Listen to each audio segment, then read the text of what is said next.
whether it's website, whether you are querying data from even text file like CSV files. There could be data from things like Oracle, websites, and all that. So the Power Query is the one that we usually use to do what we call data mining.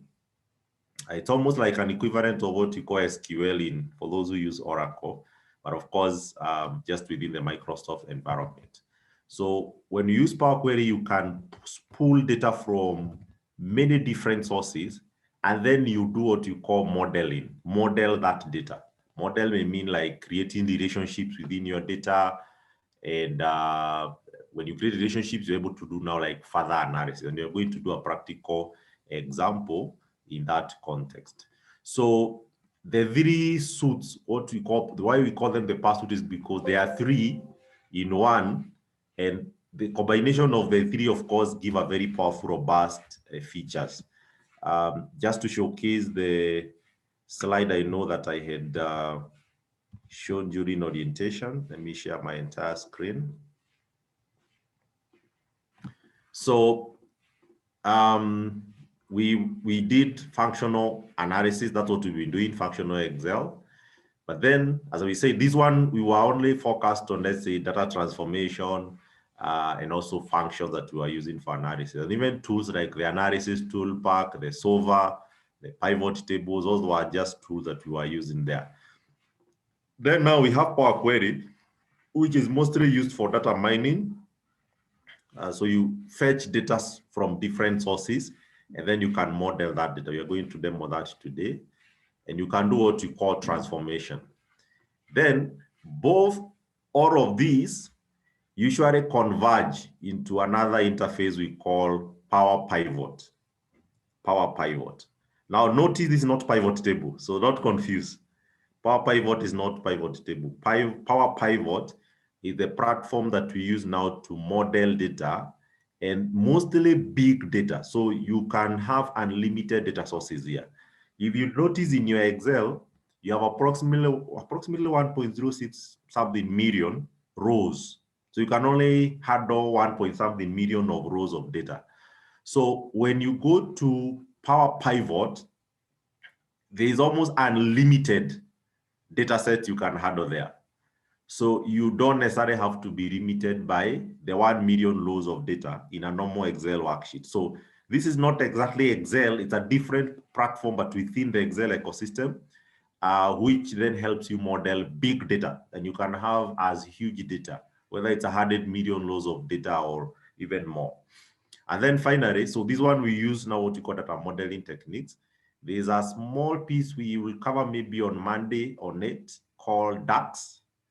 DAX are a new set of functions that are used to, we call them data expressions. They are data analysis expressions. That's what we mean by the word DAX. So as I said, this is a very huge area, so we are not going to cover everything, but on Monday, I'm going to introduce the DAX. Today, we're only maybe going to handle the Power Query a little bit, and maybe a basic Power Pivot. Then Monday, we are going to do the DAX in terms of how you can create KPIs and calculate KPIs using Power Pivot. And then finally, we'll be able to go to Power View. Power View is another way of visualizing data. It gives you a bit more powerful capability than the normal Excel that you are using. Here we're able to do things like the 3D maps. I know you have seen people doing maps using, like, say, geographical locations. That's part of Power View. So we are going to finish with that. Hopefully that will be the scope for Monday. So that's what we are covering in terms of the entire module. So, but the Power Suite part, of course, will be more introductory. We will not go into the very depth part of it. But of course, this is something that, of course, you can be able to build up your learning along the way.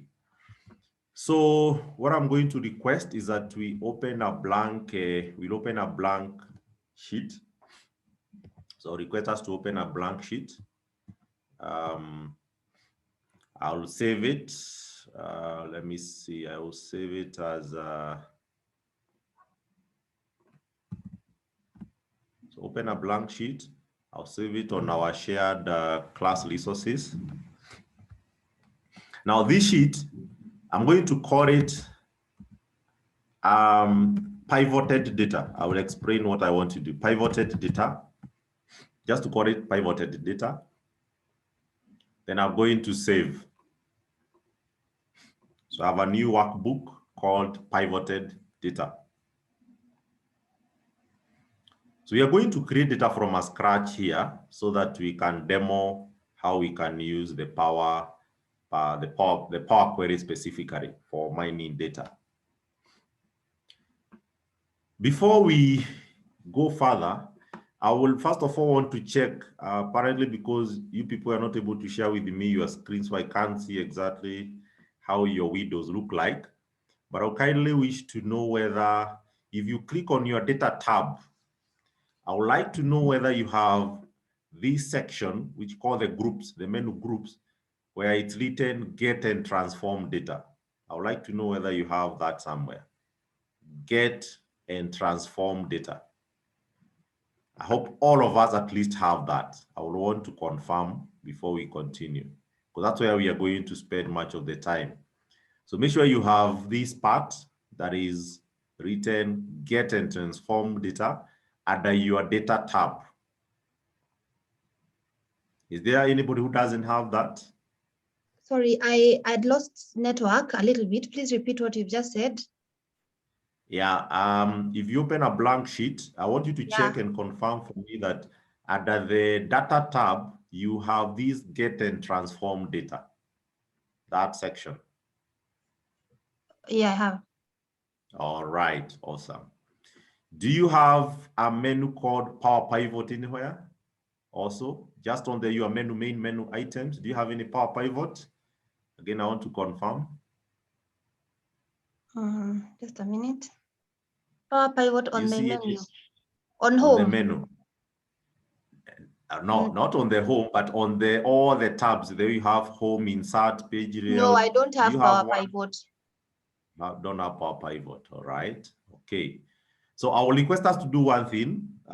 Whether you have it or not, it's just good to go through that process. Go to File, then you go to More, if at all it gives you that, and then Options, the normal Excel options. Then I would like you to go to the add-in, and I'd like you to at least, if you go to the add-ins, you can see on my part, I have Power Map, I have Power Pivot, I have Power View for Excel up there. You might find slightly different because you might be using a different version. I don't know if you told me you are in Office 365 or which one. So you might find some bit of a different view, but it's almost the same. But what I would request you to do is you click Go. Below there, you click Go. Sorry, not Go. Before Go, sorry. Let me repeat the process. Go to File, Options. Before you, when you go to Add-in, before you click Go, there's somewhere you have Excel Add-in down there. Excel Add-in. And there is something written as COM add-ins. So there is Excel add-ins and there is COM add-in. I want you to select the COM and then you click Go. So when you click Go, I want you to tell me whether you can see those features there. Microsoft, there's an Inquire, which is, I mean, we may not use that for now, so I don't have to have it. Then there is Power Map, there is Power Pivot, and there's Power View. So I want you to make sure at least you have those three. And then you can click OK. When you do that, of course, I will expect you have like the Power Map as part of your menu items. Hope you be able to see that. Yeah, that's okay for me. All right, good, awesome. That's good to hear. Fine.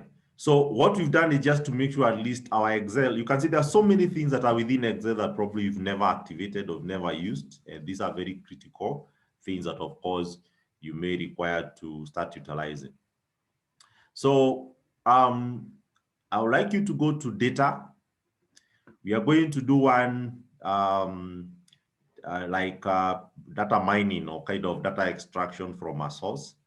I don't know whether I mentioned during the training that we can also fetch data from, let's say, a website, a live website. If you have a live website where you keep, or I don't know that there's any website, probably you people kind of keep visiting every now and then, and probably you have to keep on copy pasting data. So you can actually comfortably mine data using Excel, and it is real time. So if it's let's say data by CBK, assume you maintain currencies from CBK for exchange rates, maybe for your payroll, if you're running multi-currency payroll, you can comfortably be able to have a linkage between your Excel and that external website. In fact, I'm going to do that as an initial one.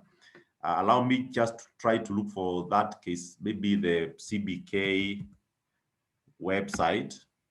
This is for that demo. We see how it's going to work. Let me open the website, CBK website, and I'll copy the URL. I'll copy the URL. I'm not so sure whether internally you are allowed to access some of this, so it may depend on your environment, but you can follow through this. So I'll copy the URL of that website, the central bank website. Then on my Excel, now back to the Excel, I've copied the URL so that it's on my clipboard. Then on my website, on my Excel, I'm going to go to data.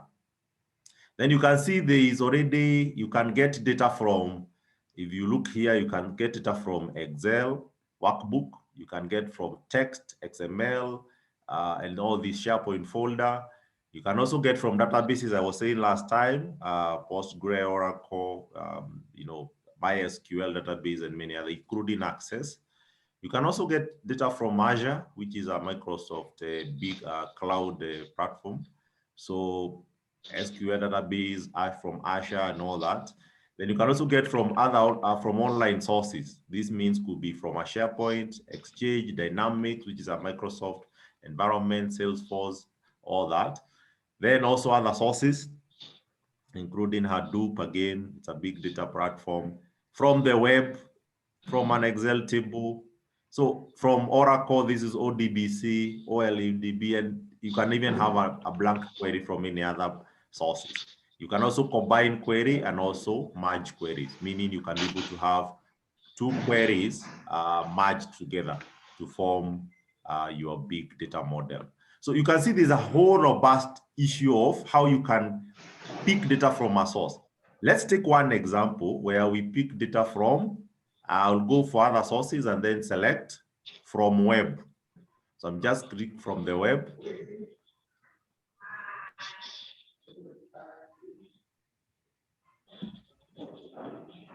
And it will give me this interface here from web. And if I type, I already had copy pasted the web. You can select the advanced, but we don't need necessarily to go through that for this demo. So you type the website and then you say, okay. To give you this access, sometimes if at all our website is restricted or it requires you to log in, then of course it's going to prompt you.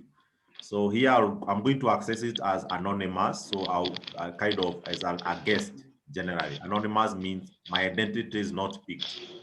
But you can have organizational account. You have heard about API. APIs is integration from one system to another.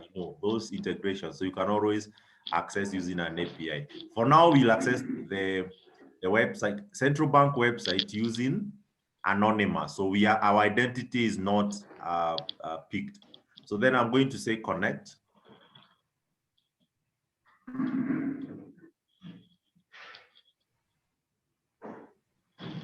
So it's connecting. Depending on your internet speed, it might take a few minutes. Let me hope I have reliable net. Right.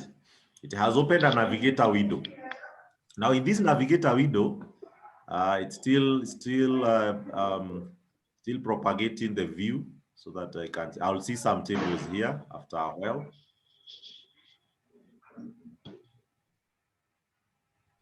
It shows like either the website or either my connection or the website itself is quite heavy to load. Here it's going live now. what it's going is trying to fetch data live from a live website. But remember, my Excel is seated on my local machine.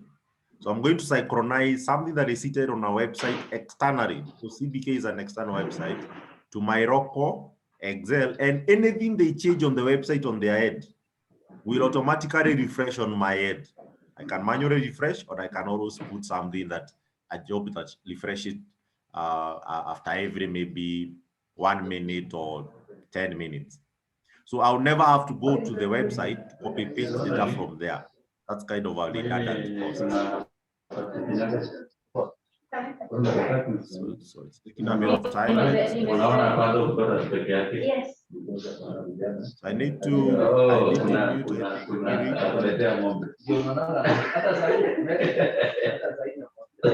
Giri. Giri, I think we can hear your chat conversation. Somebody near Willy can alert him. Try to see whether I can unmute him. Willy, we can hear your conversations.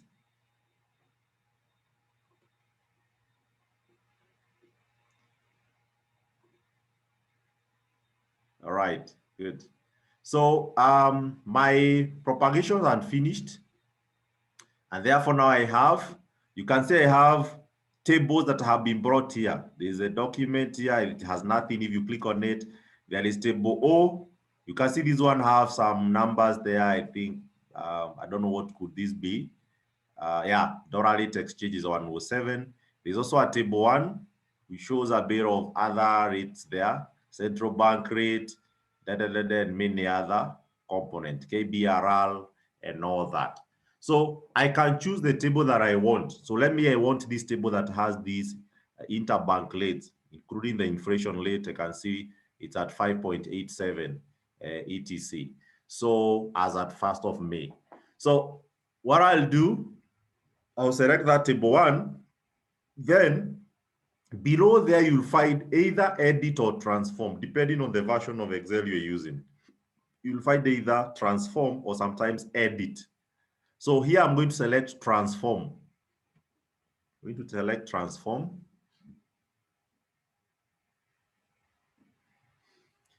Now you can see how my table look like. Now, this is what we call Power Query. This, you can see even up there, it's written table 1, Power Query Editor. So this part now is no longer Excel. It's not the normal Excel. This is Power Query. And it's a heavy, as I said, it's a heavy, we can learn here for another 4 full days, probably, in terms of some of the features that you can use here. They are very robust. There are so many things that you can do with this interface. So it helps us query data. Now we are querying data from CBK website. But not just query, it also helps us transform the data. So if we want to do cleanup of the data, we can do the cleanup here. We are going to demo that even in my second illustration. Let's just finish this. Now, on the formula bar, you can see some like syntax. If I open up, you can see this syntax here. Like their formulas, kinda. You can see those formulas are not the normal formulas you know. These ones is part of what you call DAX. I talked about DAX, and we are going to introduce basic DAX on Monday. This is what we call data expression. And you can do this to kind of manipulate data, calculate things, transform things using this kind of a language here. Of course, we are not going to go into the depth of it. It's quite very, very wide. So we have the DAX here. Here we are not supposed to put anything because it already put for us. This is actually what somebody could have typed manually to mine this data that we have. But now, of course, because we are using a query, you don't have to put the formula. The query itself is able to interpret for you. Now, when you open here, you'll find you have table name on the right. The queries here. You can see this table 1. And actually, I can name it on the property section. On the right, I want you to name this, and you can call it just the way we were doing defined names. So we can call these my CBK table. My CBK table, for example, my CBK table. You can put it as one word. and then you enter. So when you enter, the name automatically comes on the left. You'll see it on the left there, my CBK table. Now, you can see on the top there, we have several menu items. There's home, there is transform. You can add columns, you can add additional columns, and you can also view, okay? All those are different menu sets for this Power Query. The one that I know we are going to use quite often is what you call the transform part. I'm going to show you some bit of it. And of course, the home, we're also going to use it quite often. So you can notice that now, when I click on the table, this is a table. When I click on the table, you can see it gives me a name back down there, interbank rate. When I click on another column here, this is CBK, I don't know, whatever. It's give me like the cell value that I have selected. That's just a quick view down there. Then on the right, where you have all properties, you have what we call applied steps. Now, this is what I want you to keep note. The applied step is what is going to replace our macros. I mentioned when we were doing macro, as I said, there are some part of macro, especially in data transformation, that you don't necessarily have to require to use macros. You have an alternative of using Power Query. Like for example, if I were to split this data, delete a column, add a new column, instead of using a macro to do that, I will literally use the Power Query, and all the steps will be recorded here. You'll see steps recorded here going downwards. So I want you to take note of that. So our first thing we are going to do with this data before we work on it is probably to name it. Maybe we need to name these columns because you can see they are just column 1, column 2, column 3. So if you right click on any, you can always name it. So maybe here we'll call it reference. Of course, we are doing this just of course we need to give it a name that is contextual. Then the next one maybe I'll call it maybe like what, measure name, CBK measure name or whatever, measure name. Maybe I'll call this, I'm just giving random names, but of course you need to give it probably a name that is more contextual. Now I can see, now notice, I can see the measure name and these other column here, they are like the same. If they are the same, then probably I don't need to repeat this. So I can actually comfortably delete this. You can either right click, okay, you can either right click and remove, or when you're in that column, up there under the home tab, you can see remove column. So I'll actually remove, you can say remove columns or remove other columns. So I'll remove that column that I've selected. Now notice on my left, I want you to check on my right. That's why I want you to make sure you check. On my right, all my steps are recorded. I changed the type, I renamed the columns, I removed a column. Notice the steps are being recorded. Right, let me go now to the other column. Now I'm left with here. I'll say this, of course, is value. And then this other one probably is the record date or the value date, sorry, value date. This KPI was, or this measure was recorded at what date? That's a value date. It's a value date. And you can see again, another item has been added there, renamed columns. The other thing we are going to do, and I want you to follow these steps carefully, one by one.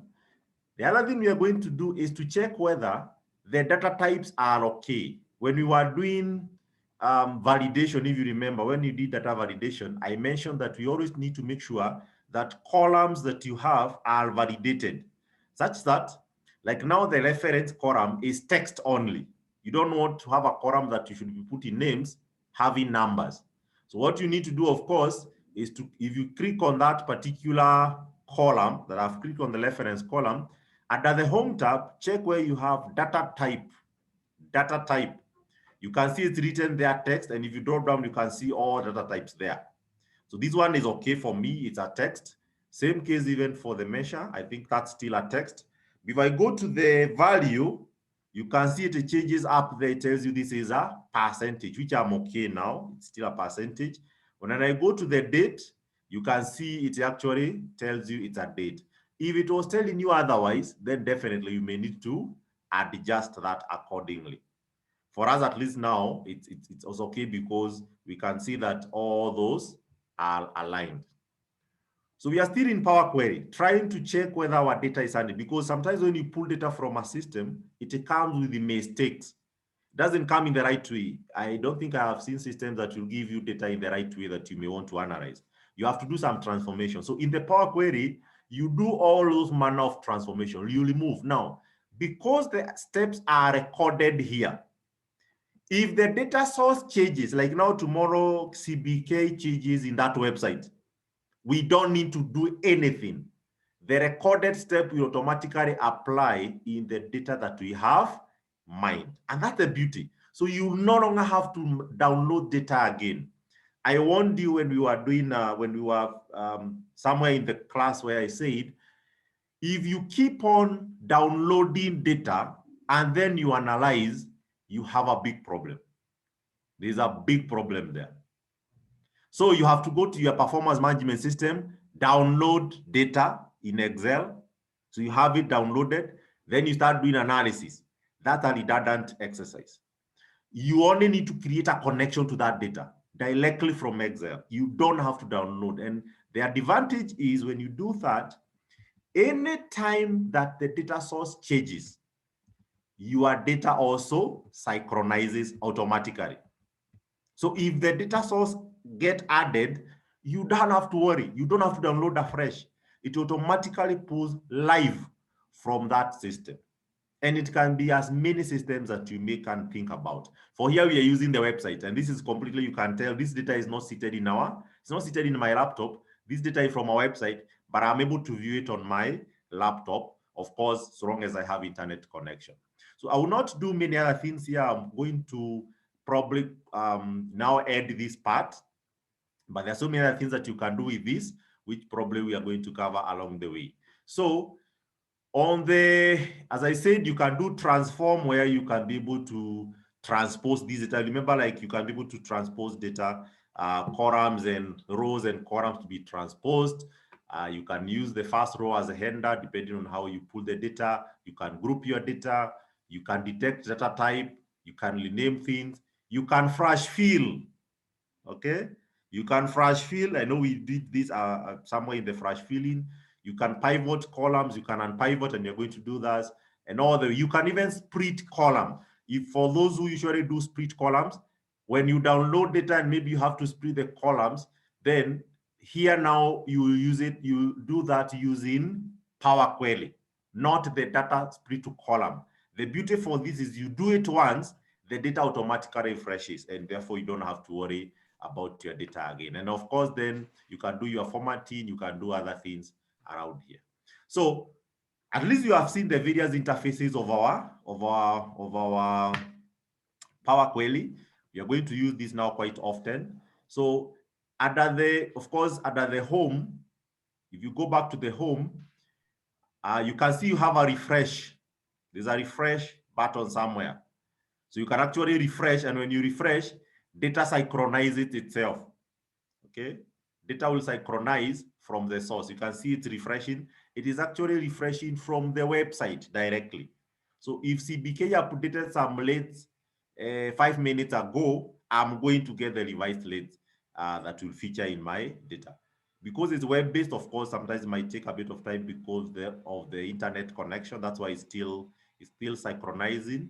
But after a few, it's going to automatically complete that. Let it finish synchronizing. And yes, please.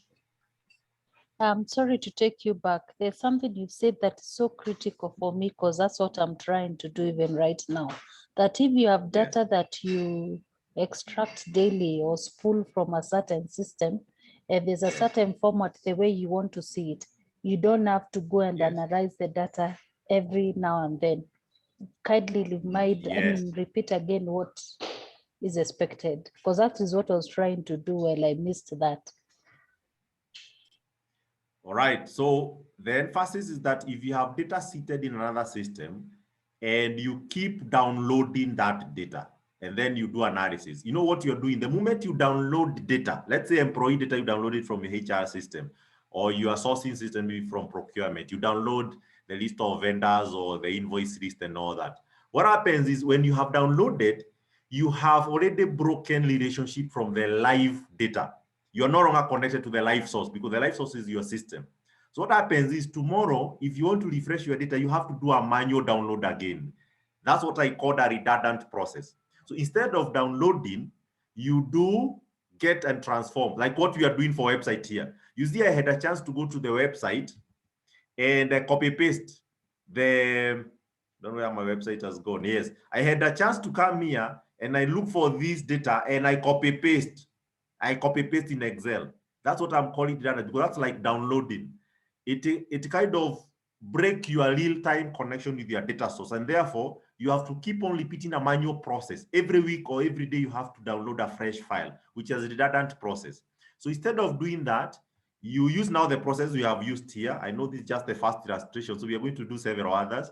You create a data connection using the get and transform data power editor. This is the Power Query. So let's finish this. We are going to do a few other cases that will help you understand where I'm coming from. So I would like you can see it has refreshed now. It's already refreshed. So if a CBK change the data, or in that system, the data changes, my data changes here. So I'm going now to go at the home. There is two options here. There is close or load, and close and load to data model. We have not yet done data model, so I'm not going to say close and load. So we are just going to say close and load. It is going to load in Excel. Now give it a few minutes, you see what will happen. It's extracting external data. Give it some few seconds. It's going to create an Excel table.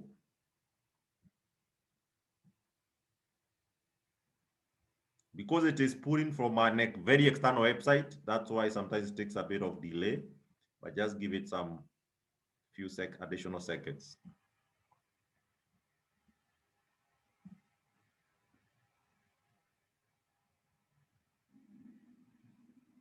Either my internet is low, maybe your internet, if it's fast, maybe yours have already downloaded. Could be my net, could be a bit slow. Let me see.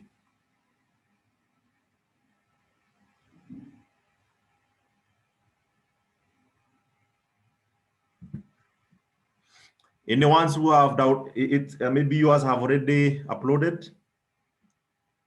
I would expect some of your net could be a bit very fast. By the way, yours is refresh now. Is it downloaded?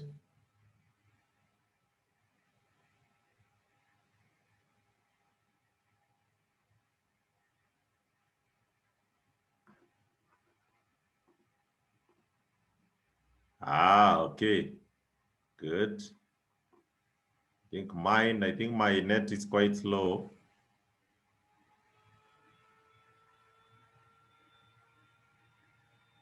Let me give it some few.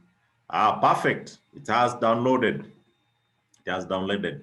So you can see it's downloaded, and this data now, this data, if you click on that data set, if you click on that table, up there, of course, you'll find table tools and query tools. Notice now this is quite slightly different from what we were using earlier as, like, say, the normal Excel table.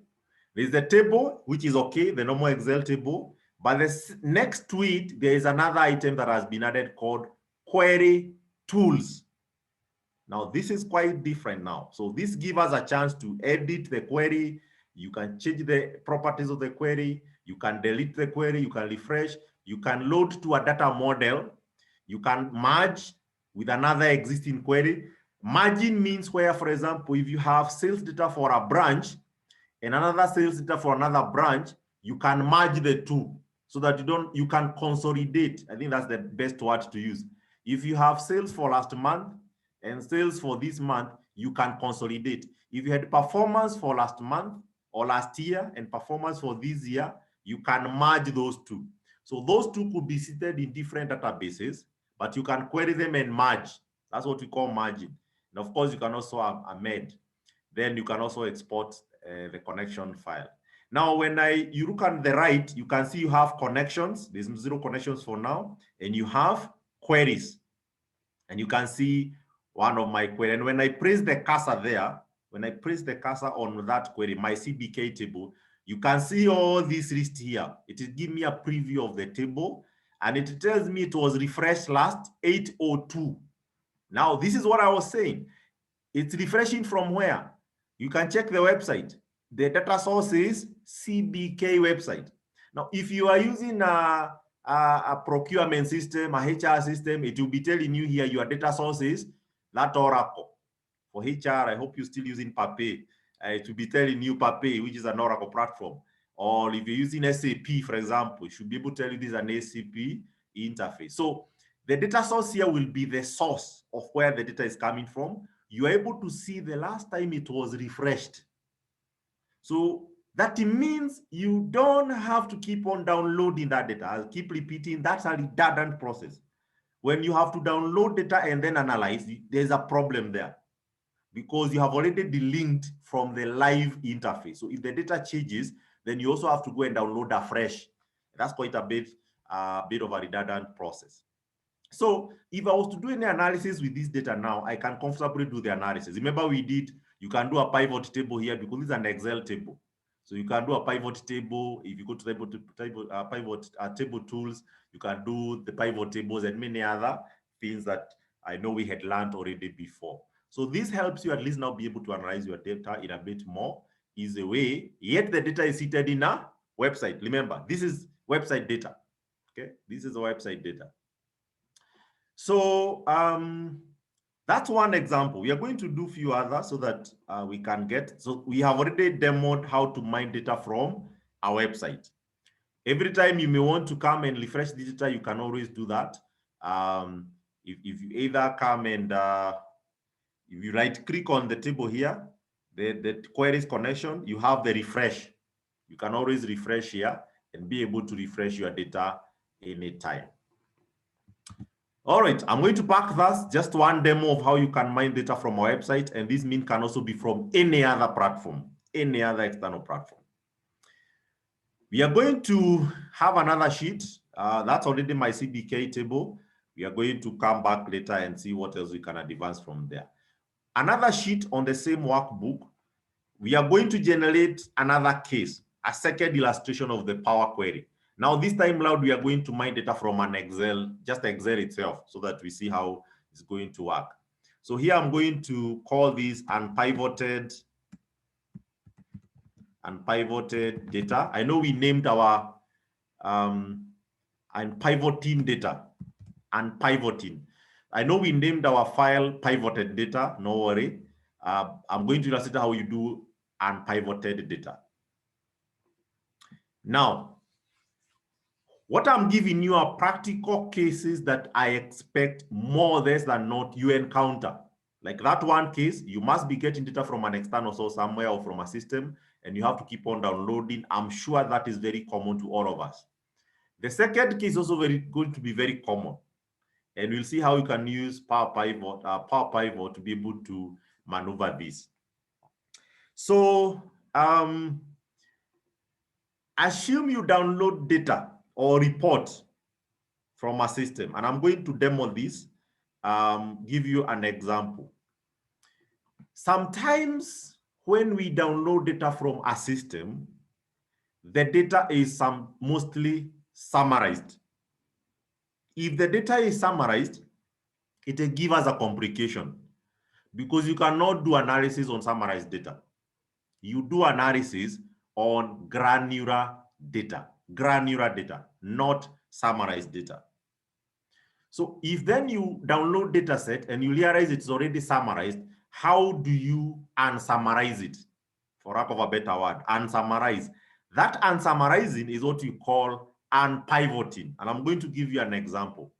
So assume you have data that has performance data for different departments for different years. So we are going to have something like, let's say, I don't know whether I use divisions or departments, but let me use departments.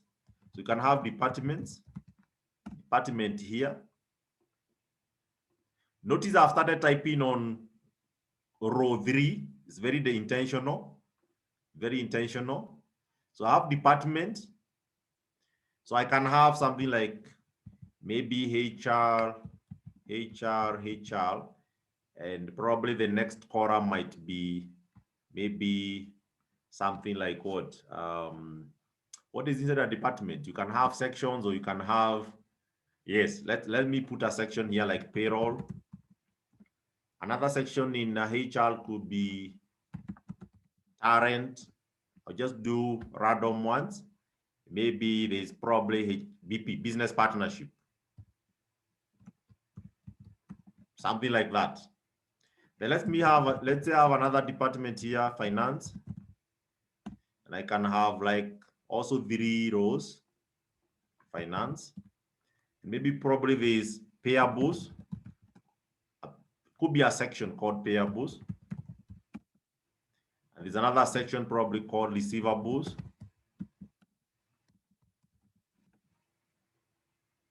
And there could be a section called reporting, management reporting. I'll do another one, maybe customer experience. A department called customer experience. And probably I can have ICT here. Maybe service, something like service. Then probably I have years of performance. I've tracked years performance. Let's say I can start from 2015. So I have performance from 2015. Let me see, it will go up to 2020, for example. So our performance from all the way from 2015 to 2020.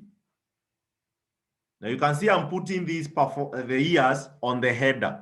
This is like on the header. So what I will do, I will default some values here. I'll default some values. So I'll select this entire range, the blank ones where we need to populate the values.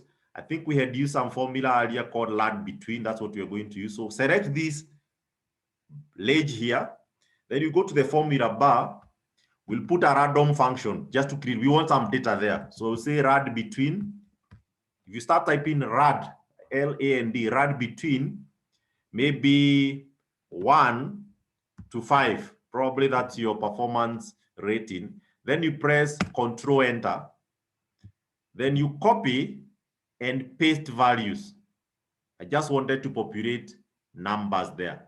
So you can also do this manually, but of course it's going to be tedious. That's why I've used that shortcut, because we have already learned. We are no longer basic Excel users. We did the shortcuts area. So I've already populated the performance. It's like average performance data. Now on row 1, I'm going to type something. We call it metadata. I'm going to say average BSc score per department. Then below there will say generated for period between 2015 to 2020. Those are just narratives. Now, let me tell you this. When you have data in this format, and this is what you want to analyze, I will give a caution, you will have a long way to go. And most of our systems, when you download data, they are likely to give you data in this format. Now, why am I saying this? If you check well, this data is growing horizontally. If you want to know pivoted data or summarized data, more or less than not, that data is likely to be growing horizontally. Because tomorrow, 2021, I'll have to come and put 2021 there, 2022 there, you know, the data will keep on growing to the right. And we said anything that grows to the right, remember our commandments.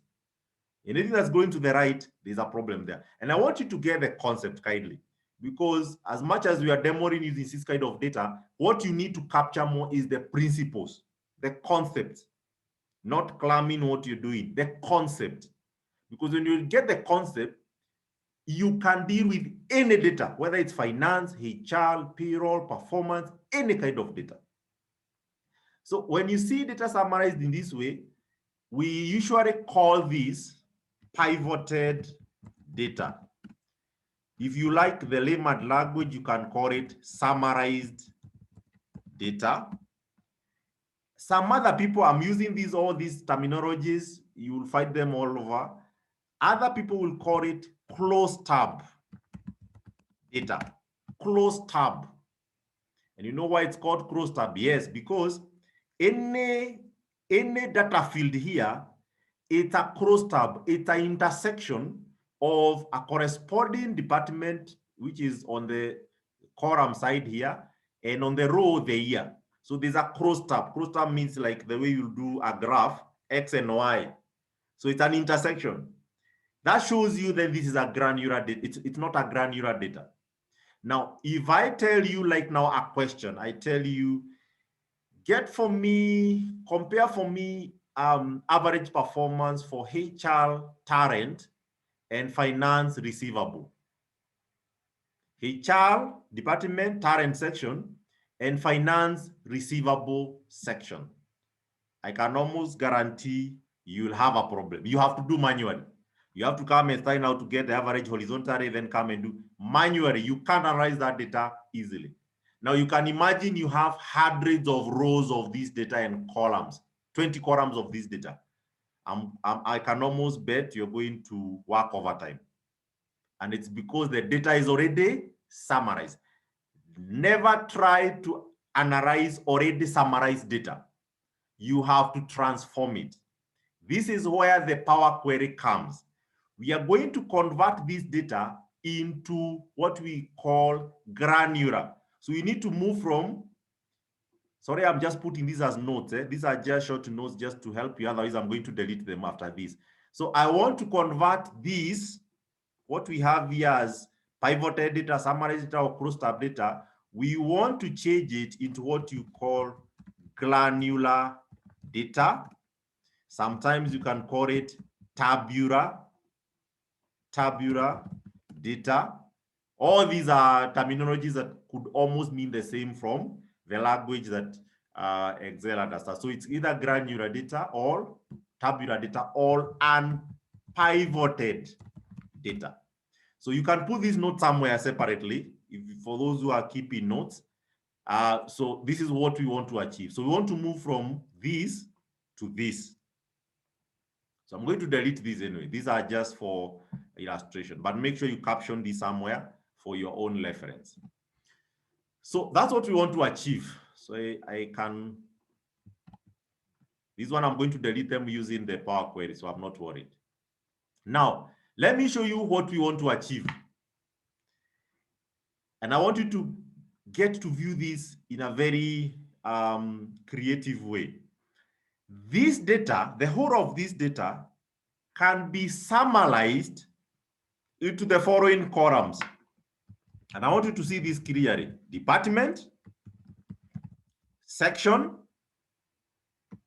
year, BSc, average. If you understand this, I am almost done with this topic. But if you don't understand this part, then of course we'll have a long way to go. Now notice this data that I have here, this data here, should actually be converted in this format.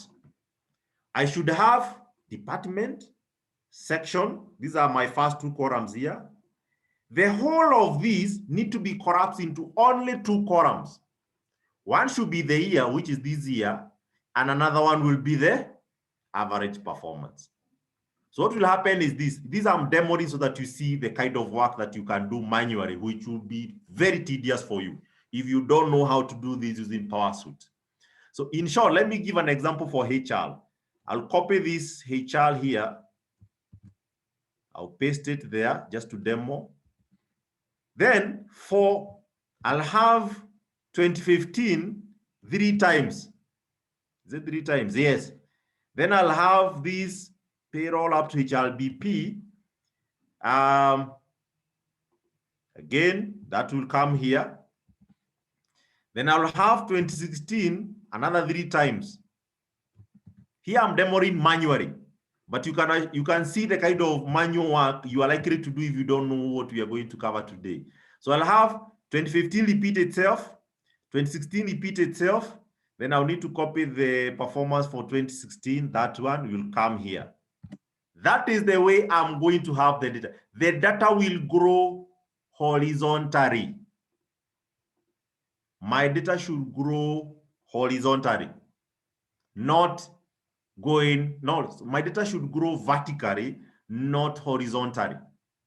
Kindly, I want you to figure out this. This is what we want to achieve. So this is what we call unpivoted data. So we want to convert this data here to this format. I don't know whether there's anybody who have encountered this chart somewhere in your day-to-day, where when you download data, you get it already summarized by the system, and you're supposed to do analysis on that data. It's gonna give you a lot of problem. So how do we achieve this? You will see we'll be able to achieve this with a click of a button, and it's gonna be very easy for us. Okay, that's what we are going to see in the next few minutes. So I'm going to delete this because that's what we want to achieve, so I don't need it. Let me go back to my data now, my source data, how my data look like. So I want to convert this into that granular data. How do I go about that? So I want you to follow me carefully. Follow me carefully.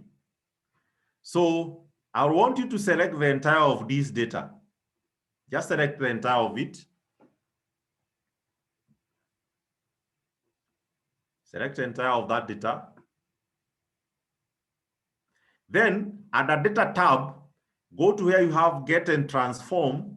And I want you to select from table range. There's that part that has table range, from table range. And automatically is going to spotlight like this is your table. From table range.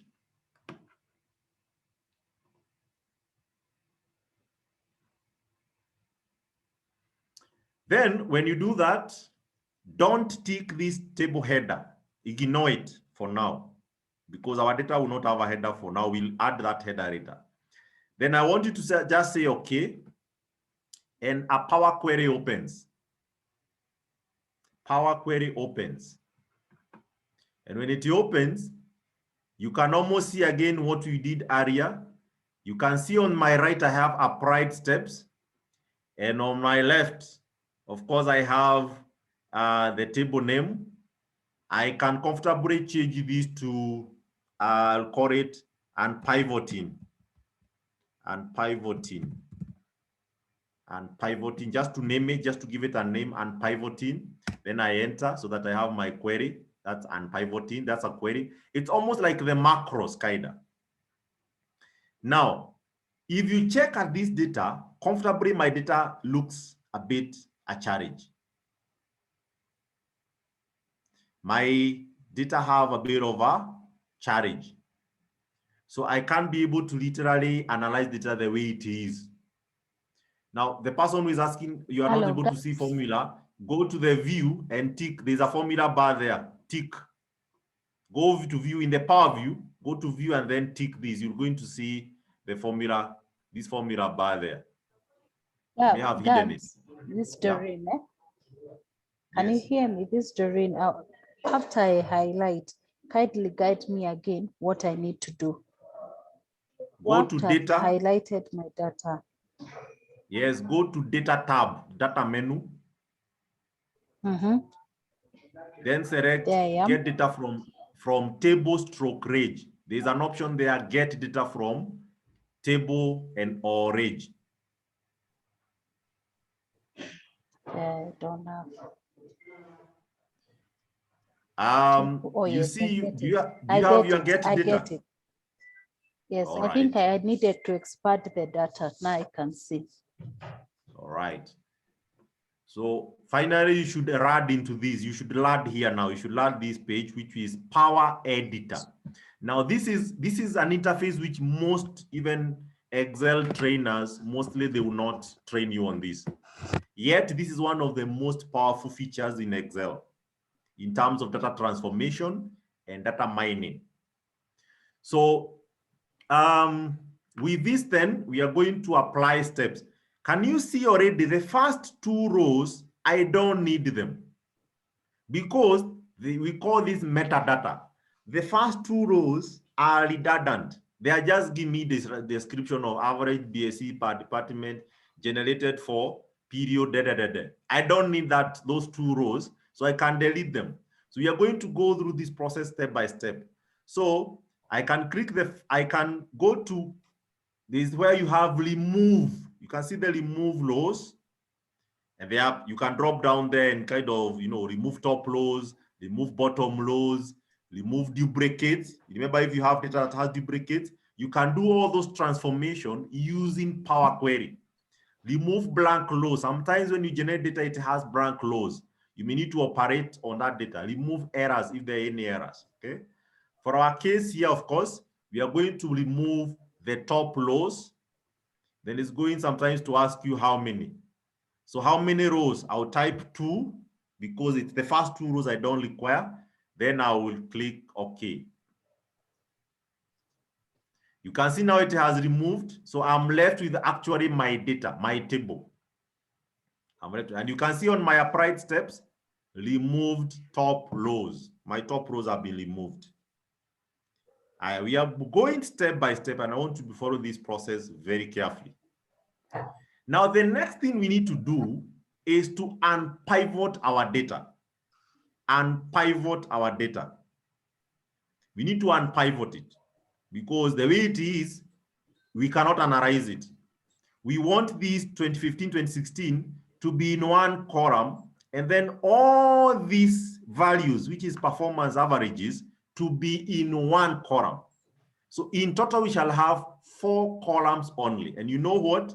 Even if this data grows for 100 years, we are only going to have 4 columns. Even for those 100 years performance data, only 4 columns. Because our data will grow tall, not fat. All right, so that's the step we are going to now go.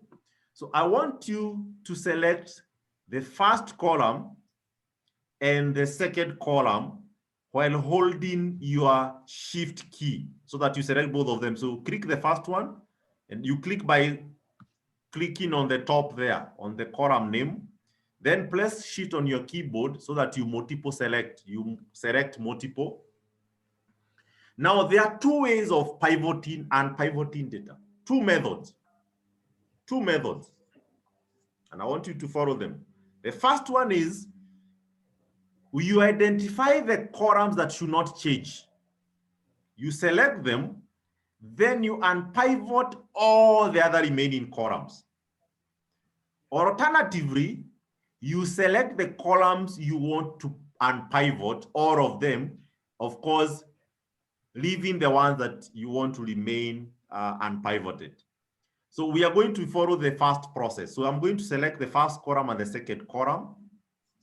Then I want you to go to transform. Transform.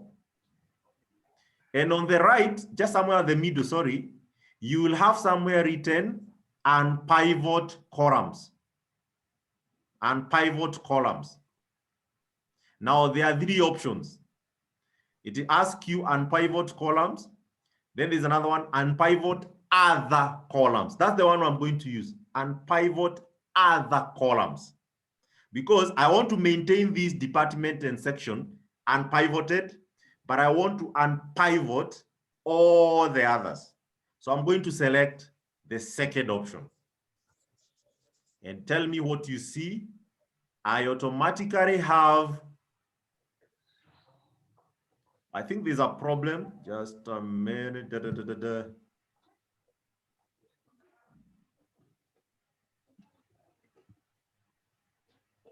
Sorry, I think I need to Let me change, let me delete, to delete that, sorry, I needed to, I think I've used the long approach. To delete this transformation, go to the applied step and delete from here, and pivoted other columns, kind of delete from there. It takes you back to the source. I think I selected the long ones. Let me repeat the process again.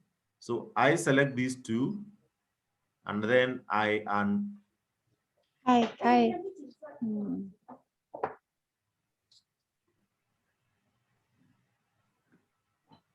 just a minute. I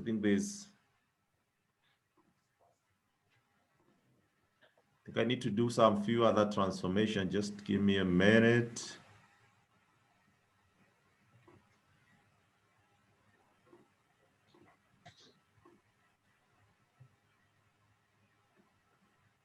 Okay, yeah, I've seen. There's one thing we need to do before we continue.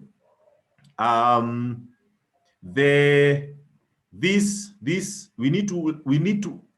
need to graduate or elevate this column here. Sorry, not column, but the row. This row that has department and section, we need to move it up. So I want you to go to the left. There's somewhere you have use first row as header. That's what you are going to click, use first row as header, so that we elevate the department section to be on the header. We had not done that, so I think I missed that stage. So that we have now the department and section as labels on top. Then now from there, and here you can always now confirm whether your data attributes are okay in terms of the data types. Like now, remember we did that in the beginning. All right, so now with this, I can select department and I select the section, and then I'll go to the unpivot, and then I'll pivot other columns. Exactly, now we are okay. And pivot other columns. Notice that small step that we had missed. You need to elevate the department and section so that they are on the header. And then now you select department and section, and then you unpivot. And you can see my steps are recorded here, one by one. My steps are being recorded one by one. So what I'm going to do now. Sorry, just to take you back. Yes. Sorry, just repeat how you've changed department and column into that step you had missed. Okay, so what I'll do, I'll go to my apply steps and I remove the step, and I remove also the other step. I believe your data now looks like this. This is the way you are before, where department and section is they are not in the header. So how do you elevate this to the header? Under the transform tab, there is use first row as header. You'll find it somewhere on the left. I know there are some versions which they used to have it somewhere on the right, but just check where you are. You'll find under the table group, use first row as a header. Can you see that? Yes, I've seen it. Perfect. So click on that. Use first row as a header. So it elevates the department and section, and the years on top now, they become the header. You have to do that first. Then when you do that, then you select the first column, shift, select the second column, still under the transform, come to the unpivot columns, unpivot column, and then you say unpivot others, unpivot others.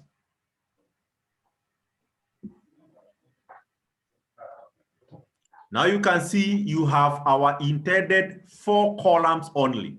Remember our data was it was growing horizontally. In fact, if you had another 10 years, you have 10 other columns. But now our data will grow vertically, and it's now unpivoted. This data, you can analyze it very comfortably, whether using pivot table and all that. Before we move it to Excel, we will rename this. So we can now call this year, and we can call this average BSC.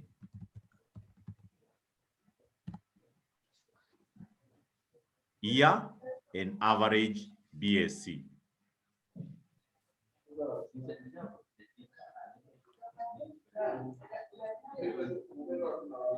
Okay, good.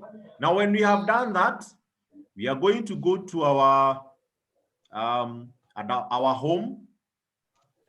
home, and there are two options here. You can close and load. For now, we'll just close and load. It will load back to Excel. In the second session after the tea break, we are going to take, I'm going to show you how you can amend query, append queries or probably merge queries. We are going to see that in a few. So you can click cross and load. And I have my data loaded back to Excel, but this time loud, it's already unpivoted. Okay. So this is the raw data. Actually, I will rename this now as raw unpivoted data. And then we have now, this is now, so this is raw pivoted data. Then now we have unpivoted data. You notice I have transformed this data to this format, but I can maintain this source as it is comfortably. I don't necessarily have to change that. Okay.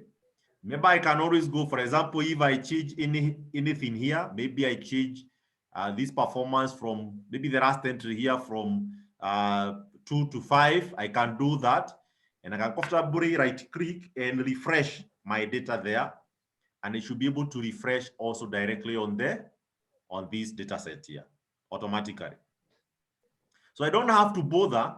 I can, if this data is coming from an external source, maybe not my own source, I can allow them to maintain the data as it is in this unpivoted manner. I don't touch it, but I'm going to unpivot it and analyze it in this format. But there's a linkage between, so I can always be sure whatever changes here is changing on my table here. So here, of course, I can comfortably now get into my analysis. I can summarize data through, I can put like a pivot table, and I can say, let me analyze data quickly here. And you can now compare multiple departments. You can now pick a department, and I can pivot it. I can take the average score per department, and all those other funny things we were doing, interesting things we were doing in pivot tables, you can do them here. When it was like this, you cannot analyze this data. It's very hard. Okay, it's very hard, because even to get the average for HR alone, you have to get average for all of these together, which is quite a lot of work. You have to do that manually. But now here I'm able to come just say HR, and I can pick the average BSc here, and I change this to average, and I'm done. That's average BSc per department. To have achieved this in the earlier format, I can assure you, and especially if the data is big, you have like 100 columns and you have 1,000 rows, you will have a problem. You will not achieve that. Okay. I hope that is clear. Quite exciting. I hope that is clear. Are we all, do we all have this now? We have the unpivoted data. I want to know where we Still are. working on it. Confirm. All right. They said we want to move this step by step. Judy, are you there? You good? Yes. Awesome. Sarah, you good?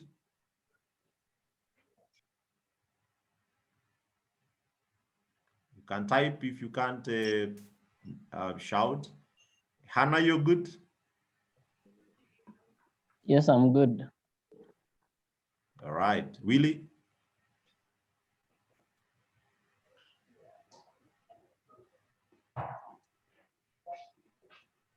Yes, I'm okay. All right. Awesome.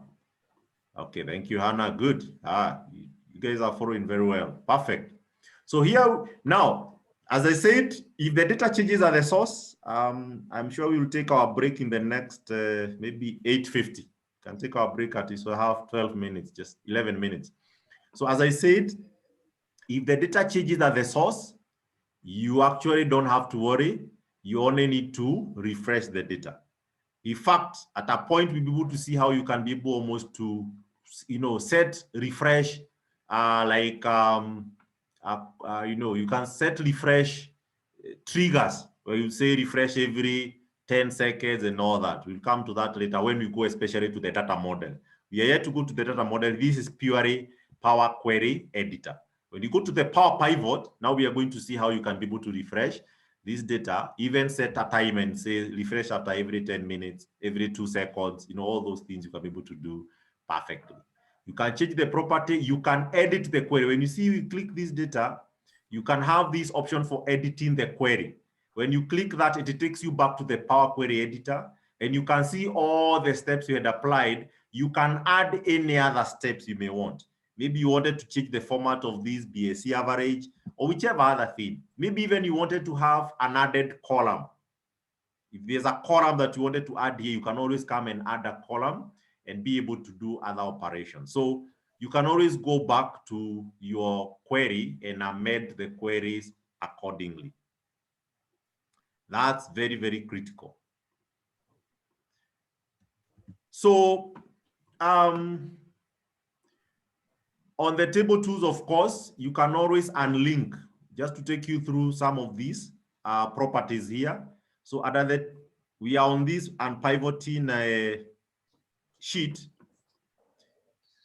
you can see if you go to the table tools, you can resize the table. That means you can determine the length of the table. You can convert to a range, but that's dangerous because it means you'll drop the connections. It will be like a table with values only not connected. You lose your query. You can remove duplicates. This could have been removed at the Power Query when we were doing the steps. Or of course, you can summarize the pivot table. We have already done that. You can add a slicer because it's an Excel table. You can export to other kind of SharePoint list. This is mostly if you are using some other platforms for, like, say, visual diagram. You can refresh automatically. And then you can view the properties. And then you can unlink the data. So you can link the data from the server, which of course means that you will no longer have the updated version of your data. So if you want to unlink, you can unlink, but that's not very common. Then of course, if you go to the query, the Power Query tools, that's the query tools, you can edit the query, you can amend the properties, like the name, you can rename it, you can delete, you can refresh, you can load to a data model. We are going to get into that in a while. Then of course, you can duplicate it separately. So you can have another duplicated value of the same table. Then of course, you can also get another query on top of another query, okay? This is how you can query inside the query. I think that may be a bit more technical, we'll not go there. So you can query inside the query. So probably that's something that we can cover later. Then of course, there's the margin, which you can merge query with another query in the same workbook. Like now, the way we had the MyCBK, is how you can merge the two if they have a similar, you can merge if they have a similar relationship. So you can merge queries if they have similar. This one we are not going to merge because it doesn't have some like similarity, but you can be able to merge, like we have on pivoting, you can merge it with the CBK table.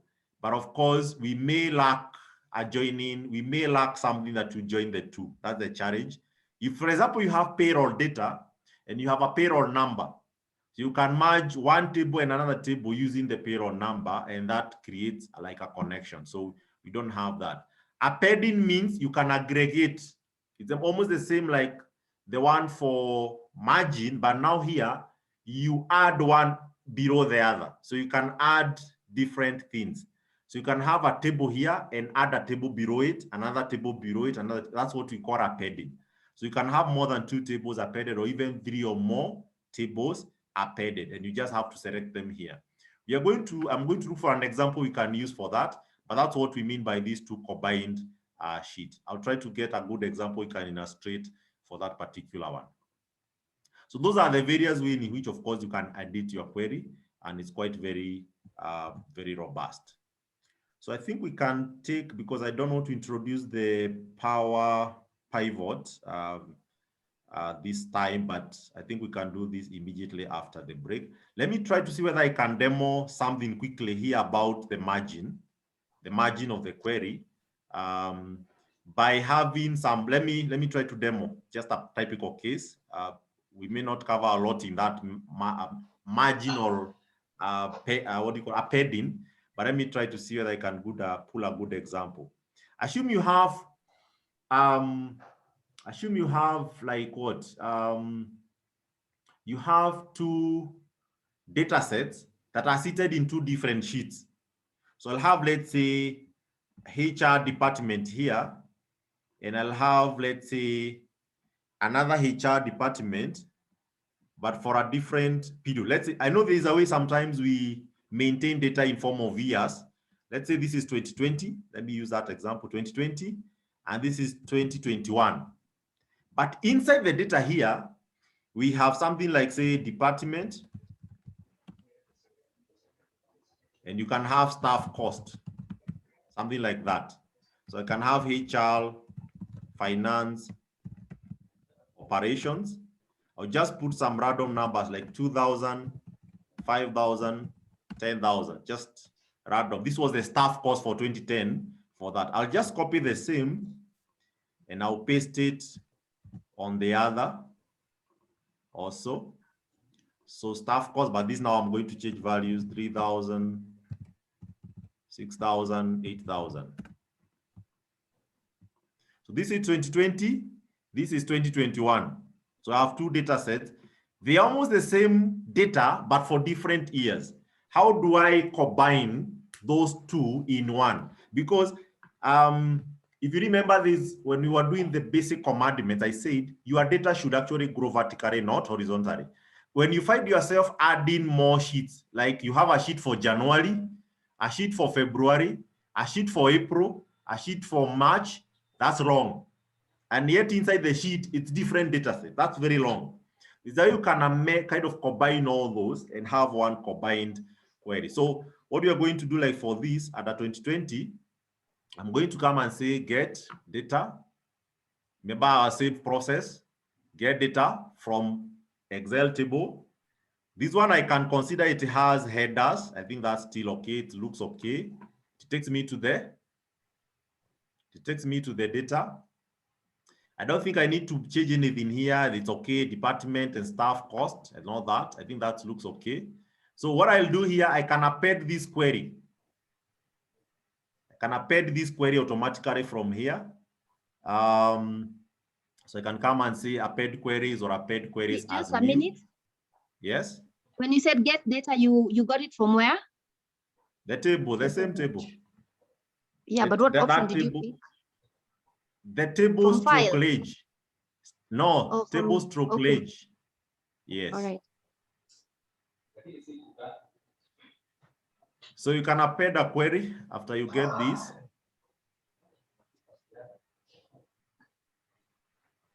Of course, yeah, we are yet to kind of do what? We are yet to add this into the data model. So we probably have to, let's close this. This is, I would say, append as new because it's a fresh one. Now let's first of all pull this data somewhere so that we can be able to manage that. Sorry for that. I need to, instead of doing the append query, let me first of all close and load.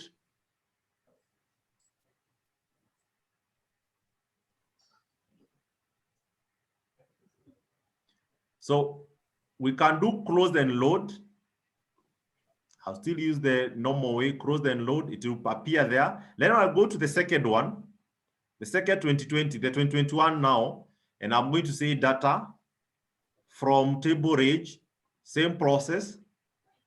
I won't do anything on this. I'll just say close and load straight. I've just added it into my query. Of course, it's going to duplicate. So I have now two tables, table 4 and table 6. Now what I'm going to pick is table, like this table 6 here, which is my table 4, sorry. And then I'm going to go to query tools and I can append. I can append the query. This is table 4 and I can append the query to table 6. So I'll append it to table 6 there. And then I say, okay. So I've superimposed one table on top of the other. Can you see my data is aggregated now? My data is Remember, I had HR finance operation for 1 year. Then I had HR operation for a second year. This is year 2020. This is year 2021. It's aggregated in total, I've combined. Now, if I wrote now these are fresh, you can see my data now is aggregated comfortably. So it is a combination of two tables in one. So I have the first three elements, which are for 2020. My second one are for 2021. That's what we mean by appending. It's like aggregating or consolidating. So if you have those sheets where you have a branch, like say you have a branch performance in one sheet, another branch, you have 160 branches, for example, and every branch has its own sheet. You can combine all those sheets using this query, just having the Power Query, and you just link all of them. They will all appear consolidated in one. You don't have to go to each sheet now, start copy pasting, below the other for you to create a one database. No, you can be able to consolidate all of them into one table. That's what we call appending, the appending. The margin, which you'll find here called margin, the margin usually look like a VLOOKUP. I'm going to demo that maybe after the break. You can amend now. Amend replaces the VLOOKUP and the index and match. You're going to see how that works maybe when we get back to the next session. So this is Power Query. As again, I'm only touching some of the most critical essential features. There's a lot of robust things that you can do inside there, which of course, based on your practice and further interest in learning, you can be able to continue learning and adapting. So when you come back, I'm going to give you one example of how you do margin query. Now we have done the appending. Now we're going to do margin and see how you can use the same Power Pivot to kind of do almost VLOOKUP, like the way you do VLOOKUP generally, now using the Power Pivot. So you don't have to use a formula. You're going to learn that. Then after that, I'm going to introduce the Power Pivot. So any question? So we take our break. It's 8:51. My team, Bethwell and Judy, how long? 10 minutes? Yeah, 10 minutes. All right, so let's meet at 9:02. See you in a few. So the second part is how do we use Power Query to like merge data. So note those two keywords. There is appending and there is merging. So appending usually aggregate, it consolidates the data together. But merging does different. Merging usually like help you relate data and you're able to pull fields seated in another table to kind of do like a lookup. Generally, it's like the VLOOKUP. That's what the merge does. You're going to take a good example for that. I'll prefer just opening a new, like a new blank workbook. You can close the other one we were using. I'll put another one or I'll save it as in my same folder. I'll call this margin queries. Just for your reference, I can have a whole file called margin queries. I'm going to model data from scratch so that at least we can use it. Assume we have budget here. Budget. And then we have actual expenses. We have budget and actual expenses. So in our budget, maybe we have cost center here. And you can have budget amount. I know you usually do budget per cost items that you say, what is your total budget for training, budget for that? We won't go into those details. We are going just to cover the budget at a top level, at a high level. So we talk about, let's say, HR, operations, we put ICT, I know it's be part of operations or customer experience. Can have finance, maybe credit.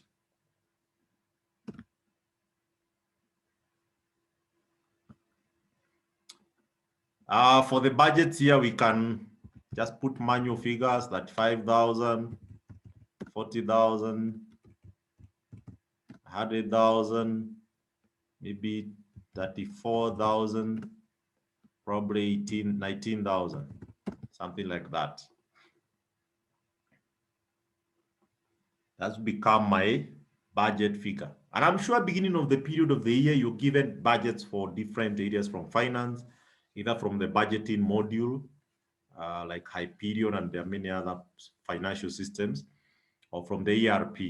So I'll copy these and I'll paste it on the expenses, but now I'm going to change the value so that it's the same data, but now I have corresponding expenses here, which I'm going, let's say, to say this is 23,000, 14,000, 76,000.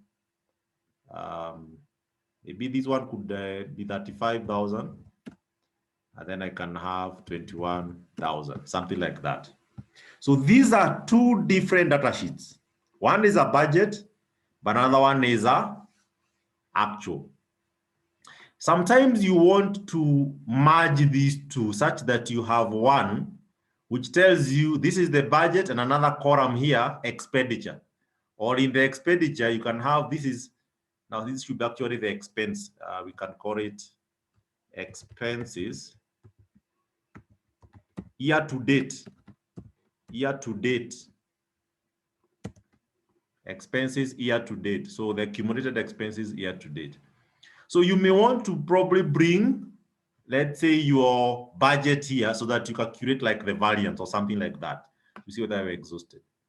And you can imagine you're dealing with the volumes of data generally. So traditionally, of course, what do you do here? You'll do a VLOOKUP this department, and then you search it from here. That's your traditional way you'll do it.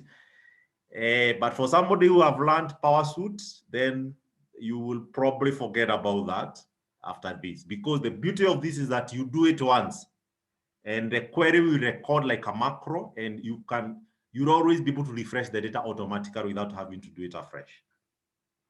So what I would request you to do is we'll go to the first data set, and you're going to go to data from table range, same story. I think for now we can comfortably say that we have the headers. I think they are okay. The headers looks okay. I'll say okay.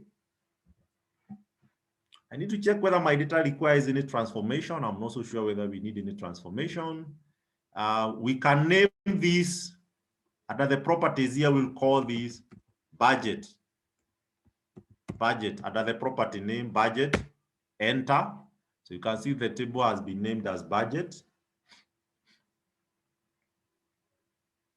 Okay. I think the amount looks okay in terms of this is whole number. You need always to, when you open a Power Query, always try to make sure you check whether your attributes are okay. This is text. You can see up there is text. This is amount, I don't need to unpivot like the way we did the unpivoting. I don't think I need to do that here. So you need to always go through that process. Is there a query somewhere? Hannah, where I would like to know maybe specifically where you are stuck. We're just going the same process we were doing earlier. So you go to the data tab, data menu, then you say get data from table stroke range. It will highlight the table that we have already picked, and then of course after that we go to the Power Query. So repeat the process. I'll discard this. So this is where I know it has already converted to the table, but it's because I've already gone through the process. So, but go to data from table. And I get here automatically. So the only thing I did was to name this and I call it budget. So now there's something different we are going to do. Different from what you are doing earlier. In the earlier stage, we were saying here, close and load. Now I'll show you some tactics here. When you cross and load, it will always create a new data in a sheet, in an Excel sheet. We don't want to have so many sheets that are for calculation purpose only. That's again create a redundancy. And we did that in the previous example I gave before, our Blake. But it was good for you to be able to go through that. But you noted now, we started creating so many to sheets, table 4, table 6, so many sheets. You can avoid that.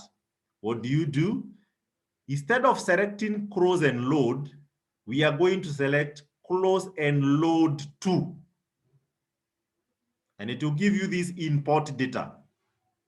Then I will want you to select the last option called only create a connection. Only create a connection. So it is not going to load anything. It is only going to create a connection. We are going to learn about data modeling. We are going to do this in the Power Pivot. So ignore that for now. We are going to get there. So add this data model, don't tick that. So we have create connection only, and then you say okay. Automatically, you can see it will create for you a query and connection, and you can see budget, connection. And when you click there, you can see actually there is elements there, and you can be refreshed. It was refreshed at 9:13. Data sources, I think, is not yet because we've not yet linked that. But at least I've created a connection. So you can see now it has not added another sheet. My data remains the way it was, but I have created a connection with it. I wanted you to pick that first. All right. So you're going to go to the expenses, go through the same process.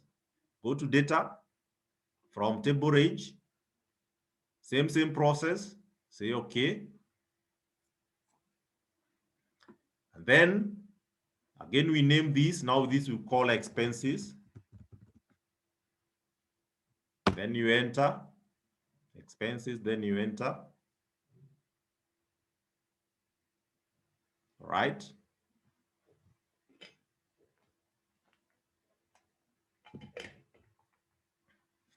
All right, now we go again.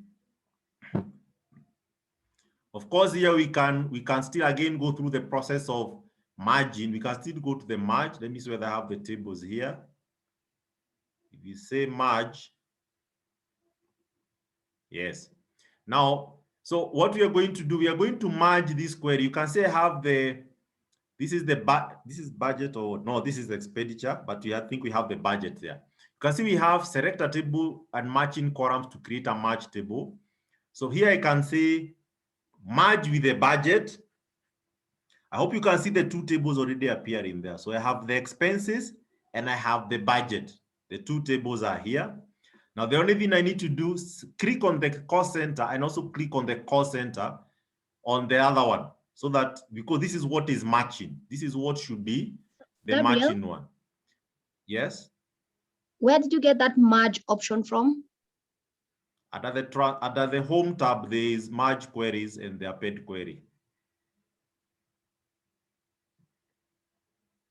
When you are still under the home tab of your Power Query, on the right, you'll find where you have merge query, append query, combine files.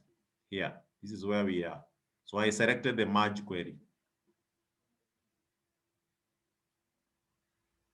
Found it? Not yet. Okay, just proceed. I'll find it. Okay, just check through your menu items, unless maybe you can try to expand your window and then link it later. Maybe it could be hidden.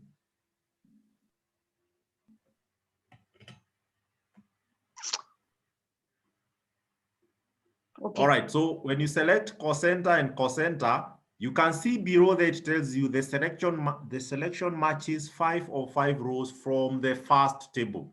So it means that every data here has been found. The two are synchronized.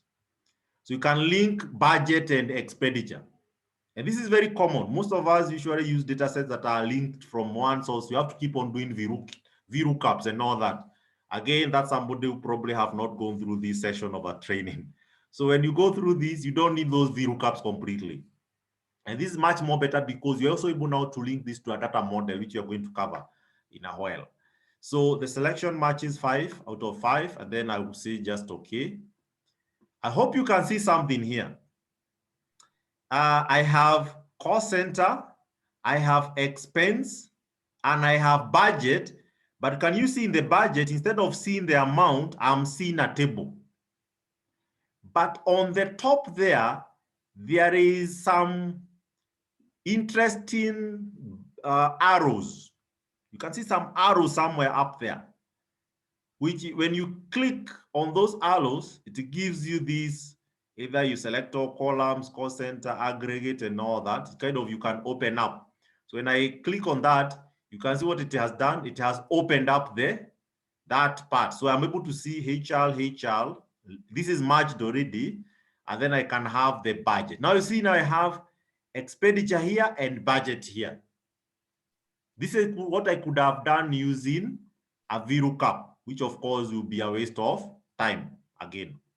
Okay, I can even remove this repetition for the column that is there. But now you can say I have expenditure and I have budget amount. And with this, I can comfortably be able to, I can now close and load so that I see the aggregated value. Now you can see my query here has both. And you see there's no formula here. It's directly linked through a query connection. So I have expenditures is 23 and the budget is 35. We could even have calculated the variance, but of course, that's what I said we are going to learn on Monday on how you do data expressions. Those are now you have to use formulas we call data expressions, data analysis expressions, which we are going to cover next week on Monday. Now you can see I have not used any formula anywhere, like a VLOOKUP or index and match and those other lookup functions completely. And this is just few steps and I'm done. And the beauty is my data is synchronized from the source. And you know why? The budget could be sitting in a shared folder in finance. The expenditure could be sitting in sourcing department. And I want to aggregate the two in one where I'm seated so that I get the actual the actual values. So this is my consolidated, this is my merged data. Very easy. With this now you can do your analysis. Where else, you know very well, the expenses column is picking data from expenses, but the budget is picking from budget sheet. And they could be seated far away from one another. So you could mine these. One is seated in another department, another data set is seated in another, in fact, even systems. Maybe budget, I don't know which system you use for budget. There could be budget is a system on its own. So this data, as much as we have it in Excel here, you should have actually picked it from a system called budgeting module. Then expenditure could be coming from a different general ledger. You have your general ledger in finance. So you could be pulling your cost center from a completely different module because most of the time the two will be different architectures. Then the only thing you're going to see on your head is only the sheet alone. You're only going to see the merged data, which has all the attributes that you intended to have. And of course, you can continue. Maybe if you had a new, let me see whether you can add a new whatever here. Let's say sales here. We have expenses of 12,000. Let me see whether I can refresh. Can you see when I refresh? I have added expenses for sales to 12,000, but I have not added budget. So budget is 0. Look at what it gives me. It tells me, yes, you have added a new entry, but there's no budget. So I can see it's blank comfortably. So at what I want to do with it, it's up to me now. You have to make a business decision. But to be able to, the two data sources are already linked. They are merged together. And whatever happens to one is automatically refreshed on the other. The same case, I could have a budget, a department that have a budget, let's say CX, maybe they have a budget of 34,000. I'll do that. The only thing I'll have to do here is just to refresh. Just to refresh.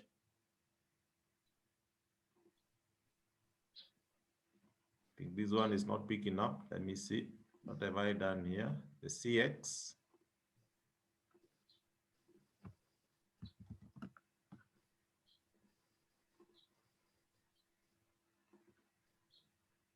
Okay, I get. We had superimposed we had matched using, I think, the expenditure as the core control. So the expenditure is like the core control. It's like this, the original. Then we are now looking for the data from. So the columns that are being shown here are for expenses. That is, sorry, the columns that are being shown here are from the expenses sheet, but we are VLOOKUP up now using a Power Query from the budget generally. That's what you are getting. So you can see now I have CX. There is no expenditure, but they have a budget. Sales, they have expenditure, but they didn't have a budget. Of course, that means there's something wrong somewhere there. As I said, you could have gone ahead and do what you call variance, but of course, that one we require to have done what you call the DAX, which we are going to cover that next week on Monday. All right, good. So I think we progressing well. Anybody who is stuck anywhere? Now I want to introduce to you Power Pivot. What we have been dealing with is Power Query. And I've said I've only touched on the most essential aspects. There's quite a bit of heavy lifting you can continue to do, but I think we, just like the macros, of course, there's a lot of creativity you can do with it, with the data. So you can do a lot of data transformation with it and be able to speeden your work. So I hope that we are good and we have followed through. I'll just ask a question. Wiri, when do we use the appending feature of the Power Query? When do we use the append?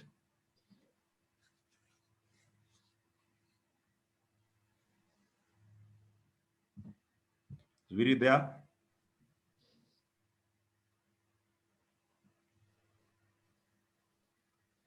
Is Wiri there? When do we use the append option of the Power Query? When we are doing what?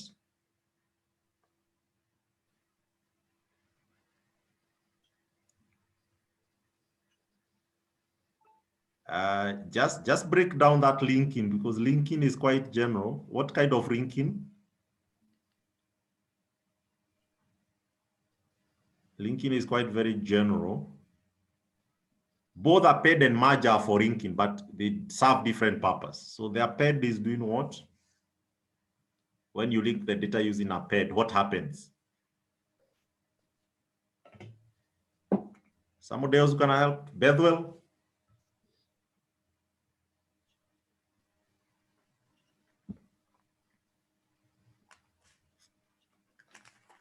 When you use the append, perfect, exactly. Aggregating. You're very well. That means you can also use the word consolidating. So you use the append when you're aggregating. So if you have all these many sheets, like maybe you tell guys to send you a certain data set, for those especially who are dealing with branch data and departmental data. So you can even receive 100 worksheets. You can use the Power Query and the append to kind of aggregate all of them together. That's a good example. So it aggregates data together to form one database. So when do we use the merge, Doreen? When we use the merge feature of Power Query?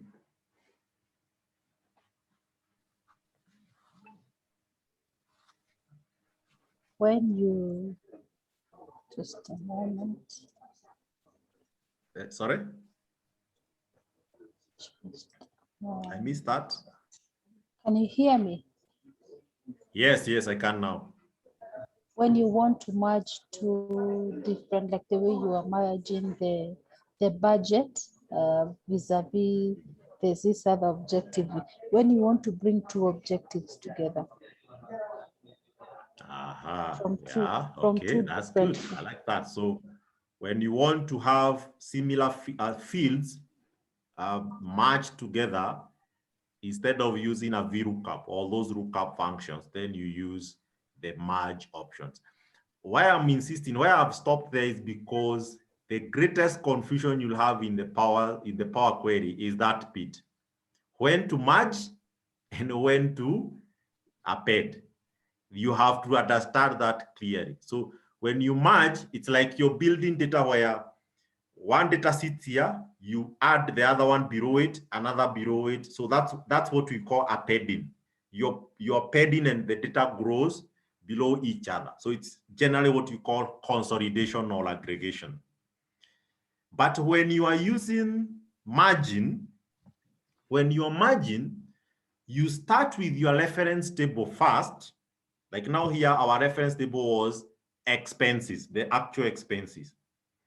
But then you want to merge that table with another table with similar fields, and you want to kind of look up some column values. So you are in the expenditure sheet, you want to bring budget in the expenditure sheet. And yet the budget is seated in a different sheet elsewhere. That's when you use the margin. So I want you to get that very clearly. So in that case, then does it mean when I am doing the margin, what you're calling a reference from this table and the other is more like what I would call in my context a unique identifier from this particular data and the other one, which is common. Let's say I'm looking at maybe the ID numbers or the branch code numbers from this table and the other table, and each of them has different data. So when I'm merging, am I able, other than picking that which is common, am I able to pull all the other data when I'm doing now the power merging? I think there are two aspects we can separate there.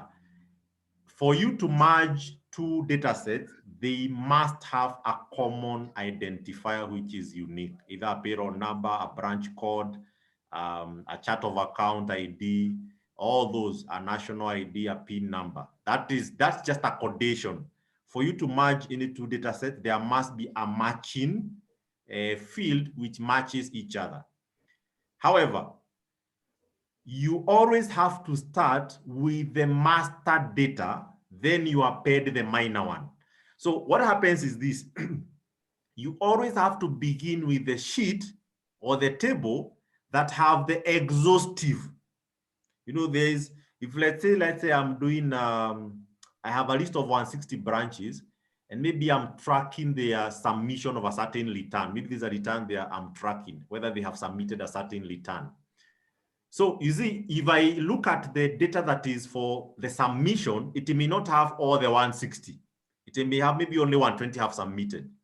So when I am doing the margin, what will happen is I should not start with the data that is for submission, because that data is not 100%, because it will only give me only those who have submitted. I should start with the master list of all the branches. That is what will be on top. Remember when we went to the margin window, there was the table on top and the table you merge below.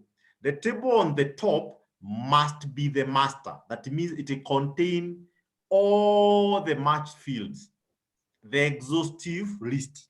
For example, if it was staff data, you make sure the first data, that first table has everybody. Then now you're matching now from, or you're merging now from another data set that now has other, it could be missing some of them. Like the way we are seeing on our table here, there are some that has no budget and maybe they have an expenditure, something like that. So those are two different aspects, but you are right, yes, there has to be, when you're merging, you must identify that there's one column that is common. It could be a payroll number, it could be a code or a unique reference number or a system ID. They are all those system generated, but they should be, we call them primary identifiers or primary key. That you are very right. But in the process of merging, you always begin with the one that is a master, the one that has exhaustive, it has all the components. Then now you're trying to merge with the ones that have maybe lesser values, so that you can also pick the ones that are missing. Thank you for raising that, Doreen. That's a good or reflection. So make sure you understand that, because your struggle in using Power Query is likely to begin there, on when do you merge and when do you append. So I want to introduce now the Power Pivot. It is still within the ecosystem. Remember, we did this from when we were doing the Excel options. We went to File, Excel options, and then of course we brought in the Power Pivot. So, and I'll assume that everybody has a Power Pivot up there. There's a Power Pivot up there. So Power Pivot is very powerful now. This, I can give a warning, we cannot exhaust. So we'll only do a very high level walkthrough of the Power Pivot. This is like now the mother of everything, because this is now where we do data modeling now heavy. So in the continuous session on Monday, we actually going to continue with this. So we'll only probably introduce the Power Pivot today. But as opposed to the Power Pivot, a Power Query, remember I said Power Query is for mining data and transforming data. In fact, for those who may probably want to advance these, Power Query is part of an ecosystem we call ETL. This is a database language, and for those who may be interested in analytics and big data and all that, then this is a must. You must know how ETL works. ETL is, we call it extract, transform, load. And you can see this is what we were doing. Extract, transform, load. This is the whole ecosystem of, there are so many platforms that are used for ETL in terms of extract, transform, and load. That is Power Query. That is Power Query. But when it comes to the Power Pivot, it is purely data modeling. And one of the critical components of data modeling is how you create relationships. You can create relationships with the data in Power Pivot. Just like the way we have finished with the margin of a query, where we are merging expenditure and budget, the same case will happen in the Power Pivot. You can be able to create relationship for data that is seated in different places, so long as they have a common identifier. And we are going to do that practical illustration. So I think so that we kind of separate our workings, we are going again to open, and we are going to create a new worksheet and do that as a demo, just to see how we can be able to use the Power Pivot. I'm doing this so that you can maintain some files that are purely for specific areas if you want to make reference tomorrow for your own refreshing. So I'll create a new worksheet, but however, because I may need to borrow some, I may want to borrow some values, I'll borrow this sheet that has budget. I'll just copy that and I'll paste values. So this is budget. I'll create a new worksheet which I'll call expenditure. It's almost the same thing, but I want us to use a different so that we don't interfere with the Power Query we were using before. I'll also bring the expenses here. Actually, no. Let's even not do that. Let's not even do that. Kindly close the margin. Close this margin query. Let's close it. Then in the new one, in fact, delete all the data. Let me make it a bit interesting. We don't need all that. So it's a blank. So I'll actually delete this sheet. So it's actually blank. It will be completely blank. So I want you to open a completely blank workbook. It should have no data. But then what you're going to do, save as. You can call this workbook Power Pivot now. Call it Power Pivot. So that we can be able to relate that when we were doing Power Pivot in these files, so that you can, for your own notes and for your reference, just call it Power Pivot.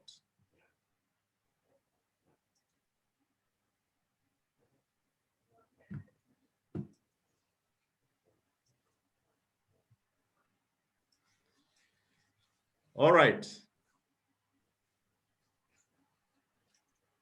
So if you are there, I want us to kind of use the process we have used. Remember now, notice, I want you to notice, I have my, let me open that file.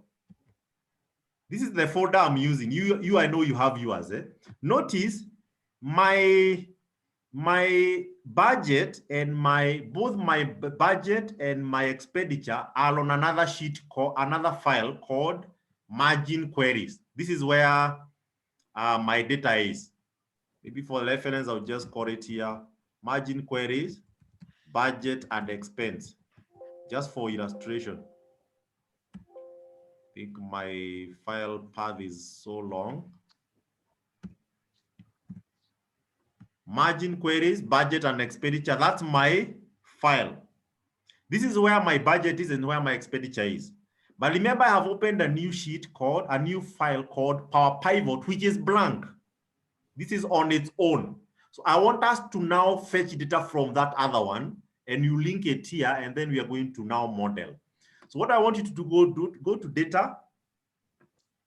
Now, instead of looking for data from table, I want you to select get data from workbook.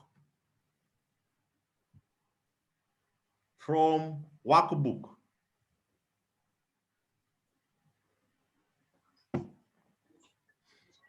Get from workbook. Then look for that workbook now. My workbook is this margin queries, budget and expenditure. So I'll say import. We are going through this process so that we can see how this works. Now, when it opens, you can see it opens for me all the sheets in that table. So that I can see expenses. When I click on it, you can see I have expenses here. So I have the expenses. So remember what we did the first time? We were doing, let's say, transform and load. So I'll still do the same, transform and load. So I'm loading expenses first. But notice this is, I'm loading it from a different workbook. But I brought it now into my pivot table. My Power Pivot. Now with this, of course, if I want to do transformation, I can do this because I can see this is okay. Cost center expenditure is a number, budget is a number.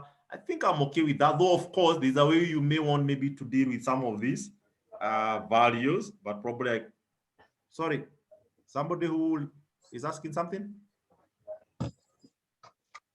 Yes, Martin. Yeah. Nzuri. Hello?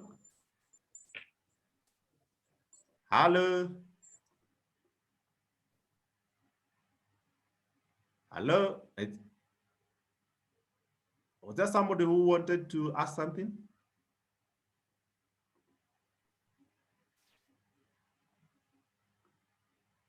All right, fine. So I hope we are all here. So I have opened this window, in which now we are in our Power Query still. Then I'll do a few transformations. You can see now sales and CXC, I have null in terms of their expenditure is null here. So I will say replace, I'll right click and I'll say replace values and I'll say replace null with 0. Then I'll say okay. Same case here, I'll replace null with 0. I'm doing transformation and you can see already the steps are recorded. So it's like macro. They are being recorded one by one.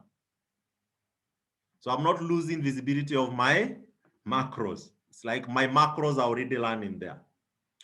Now, I think I'm okay with it now. I can do another transformation, but I don't think I need anything more beyond this. So with this, what I will do now, instead of merging and appending query, the way we were doing before, I will go to the close and load to.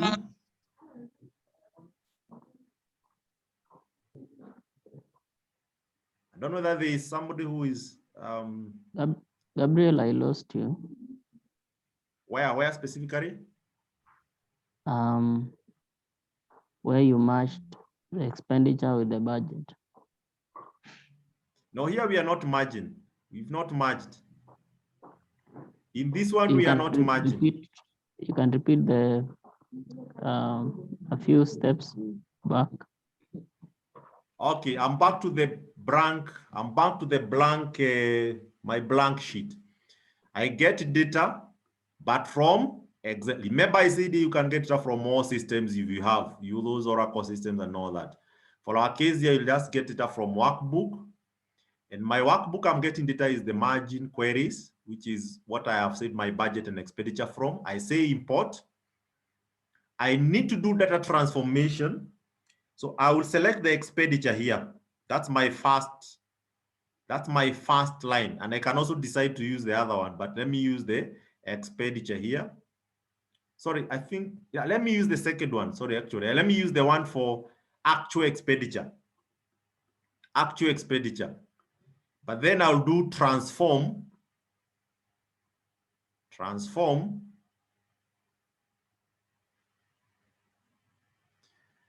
I can see my data looks okay in terms of my cost center, but when I go to the expenses, one is null. You don't want to maintain something called null here. I'll replace it as a 0. So I'll say replace, right click, replace, and I'll say replace null with, so replace null with 0. Then I say okay. Sorry, it's kind of, let me repeat again. Replace null with 0. So that I don't have these, it's better have an amount of 0, not null. And you can see my steps are recorded.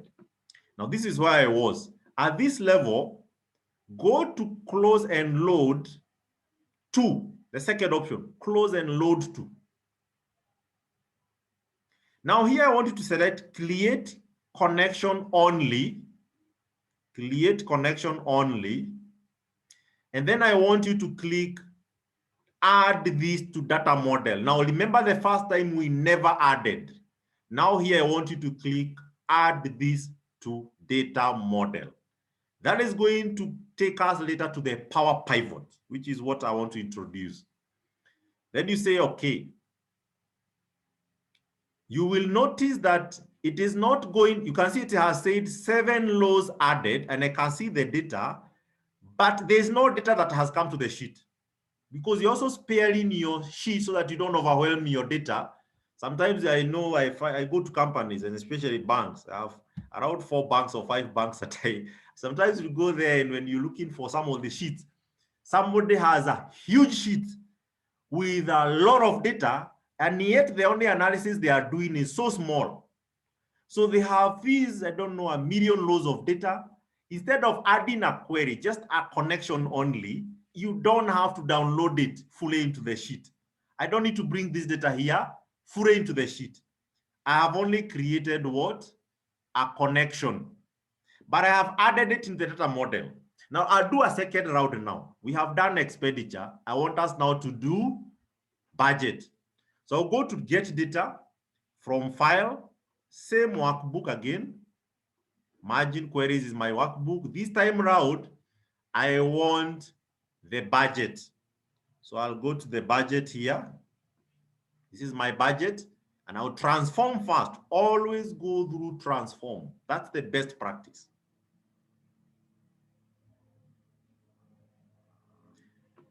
Check whether you require to do any, like those, I don't know, and pivoting, deleting rows, column, changing split to columns, all those things, you have to do them in the Power Query before you load.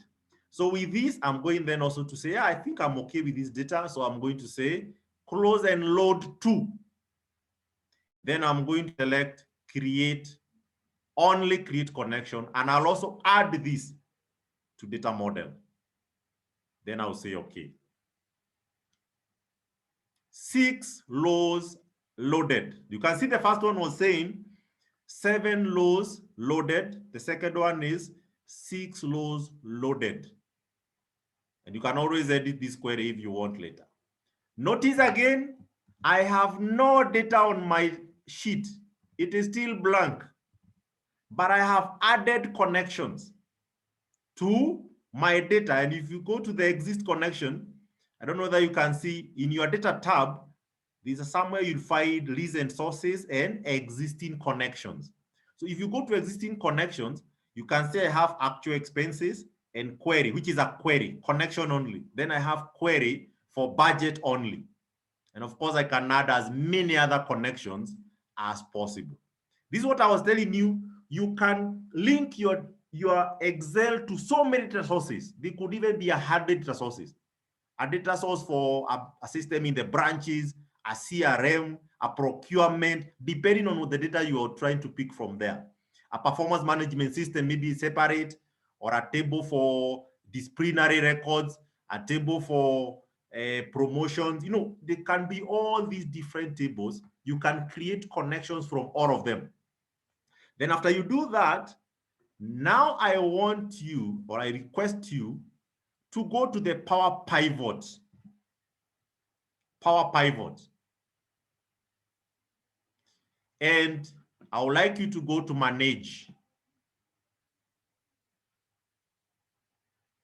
Power Pivot, and then select Manage. I hope we are all there. I have to confirm this. Now, we have gone into another strange land called Power Pivot. This is not Power Query. If you check up there, this is Power Pivot for Excel. This is another interface which I was saying you cannot exhaust. It's a huge environment here. This you can model unlimited data sets. You can be able to do analysis here. You can even create pivot tables, and you're going to do that in a few for today. Then the rest you're going to do next week. You can create measures. You can see KPIs. You can create measures from here, what we call KPIs literally. Okay. You can design and insert functions. You know, there are quite a lot of stuff. You can create relationships. Advanced is where you can create and summarize data and do other stuff that, of course, that we are going maybe to cover on Monday. Now, the only illustration I want to make for today is how we can be able to create relationships. And then we are going to create a pivot table and use those relationships to create a pivot table. So we are going to go back to the pivot table. Now, below there, I want you to see that we have, if you try to check well, below there, you'll find your two tables. Actual expenditure is there, and the budget is there. But remember, we never loaded them as data. They are connections. So they are not adding so much weight on our file, because if you do that and you have huge data sets, you're likely to make your Excel hang. Let's say you have 1 million rows for budget, another 1 million rows for expenditure, you'll make your Excel crash. But when you use this approach, the data is very light and the file is not likely to even exceed even maybe 500 kilobytes. Now, I want you to go to Home, then select Diagram View. So we have several views here. We have Data View, we have Diagram View, you have Calculation Area, and many others. So I want you to select the Diagram View. And in the Diagram View, you'll see the two tables here. You'll see the two tables here. Okay? So you'll see the actual expenditure and you see the budget here, but in form of a diagram. So what do we do with it? The thing that you do here is to create a relationship. How do you create a relationship? You need to identify between actual expenditure and budget, do they have any common identifier? It's like what we were doing in the margin queries, in the Power Query. Do they have a common identifier? Who can tell me what is the common identifier here? Maybe I can hear from one of you, Hannah. What's the common identifier for our two data sets here?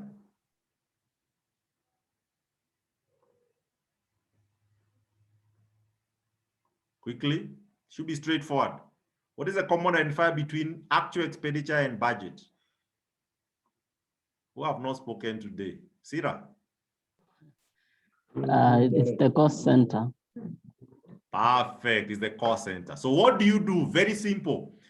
click on the cost center of the first one and kind of drag to the cost center of the next one. And you can find it automatically links and say there's a one-to-one mapping. There's a one-to-one mapping. Now, there's a complication later which you're going to see where there's what you call one-to-many and many-to-one mapping. We are not going to cover that for now. Our data is very simple. So it has one-to-one. So if it's HR, it exists once and it exists one on the other. That's a very core. So if you have many-to-many, you will always have a problem. And probably I'm going to introduce that as a typical case, which we can handle maybe on Monday and see how you navigate, where you have many-to-many. Let's say HR is repeated several times in both the sheets. You're likely to have a problem when you try to link here. It's going to tell you the linkage is not possible. Now, ours has succeeded. If it have a success, if you do this and it is successful, you can always celebrate, because from there you can do any manner of other things that you want to do. Okay. Now I want us to insert a pivot table. Now with this, if you want, you can save. Up there is a save button. You can save. And then I want us to insert a pivot table. And you will open a pivot table in the existing sheet, my summary here. So I'll select here inside. You can always select this part here just for it to allow you to select a current sheet. So I'll select there and then I'm saying okay. And I'm now creating a pivot table from two tables that are seated far away. Remember, we are pulling data from a table called budget, another table called expenditure, and they are not in this workbook. They're in different workbook. That's why sometimes it will hang a bit, because it's trying to like pull all those data sets together and give you the final view. But this is likely to happen only in the beginning. After it's connected, then you're good to go. So let's see how this works. Still working behind the scene. Use has worked. Maybe for one of you, it has already worked. I know maybe my machine may not be as fast as it should be.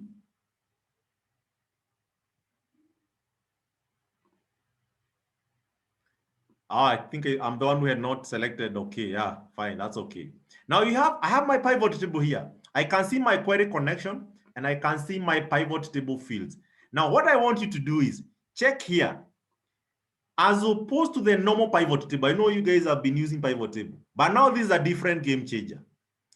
When you're using normal pivot tables without a data model, you will never have a way of linking two sheets where you can select one value from one sheet and another value from another sheet. You will never achieve that. With this, now you're able to do that. So you're able to come here and say, I want maybe cost center, I'll pick it from there. Cost center, I'll pick it from the actual expenditure, but maybe I'll pick budget from the budget amount from the budget. I think there's still a relationship, auto detect, manage relationship. Okay, there's a relationship I still have to kind of a media, but it's still okay. I can have new. The first one is from expenditure. The second one is from the budget, and they relate with the cost center. All these already exist. I think there's a chart somewhere. A minute.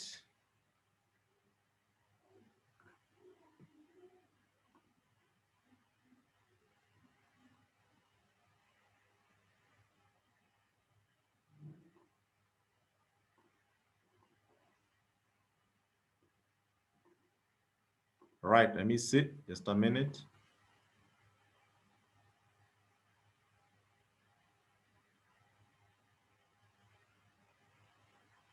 It's giving me these badges. Just let me check where I've gone long. Let me remove these. All right, so if I bring, let's say, the expenditure there, and then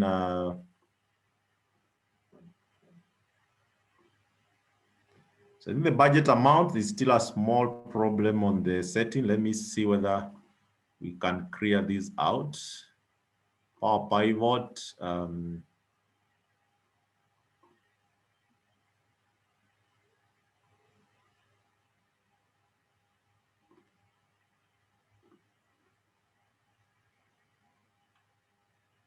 The relationship exists, that's okay.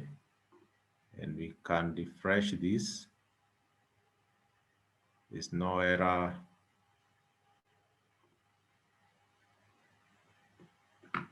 There may be a small hitch on our data. I think we need to check that. Ideally, it should be able to allow us to let me try use a different approach just to see how to navigate this. I think our data may have a small challenge. We just close.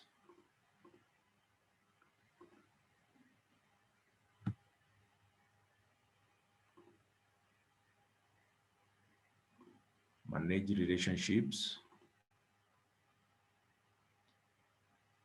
Cardinality, edit. Actual expenditure, we are using the HR. And the budget, we're using this. This looks okay.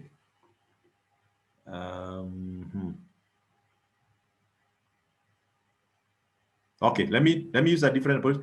Are you getting the same error? I just want to know. Bethwell?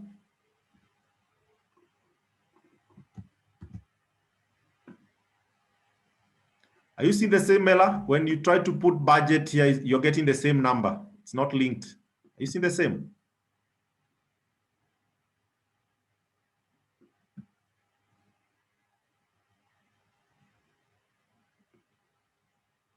So I want to use a different approach just to have this. So go to my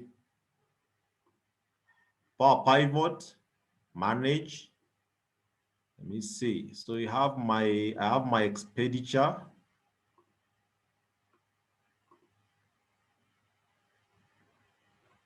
That looks okay. It looks okay. So what I'll do, I'll kind of, let me delete these two data sets.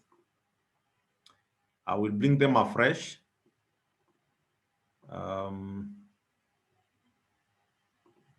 Under the home view, let me repeat the process. I'll try to do it afresh.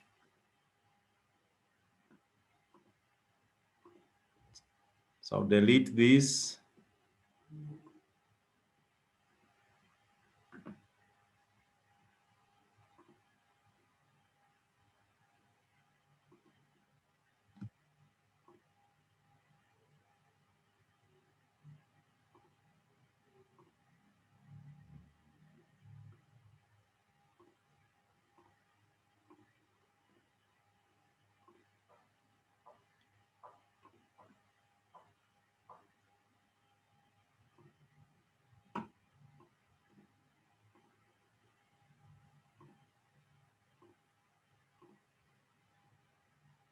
So I'll remove my queries so that I'll do them afresh and see how to achieve this.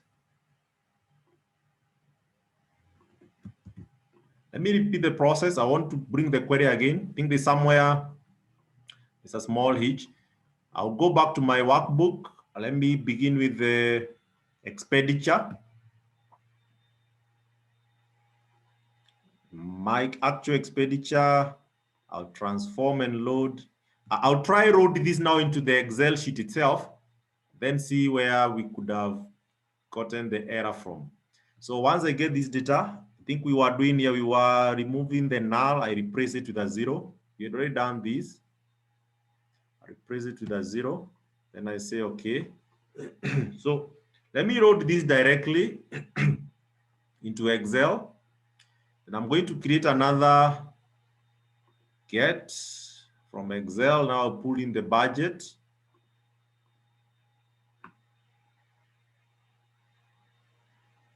I'll put in the budget. That's my budget. I'll transform.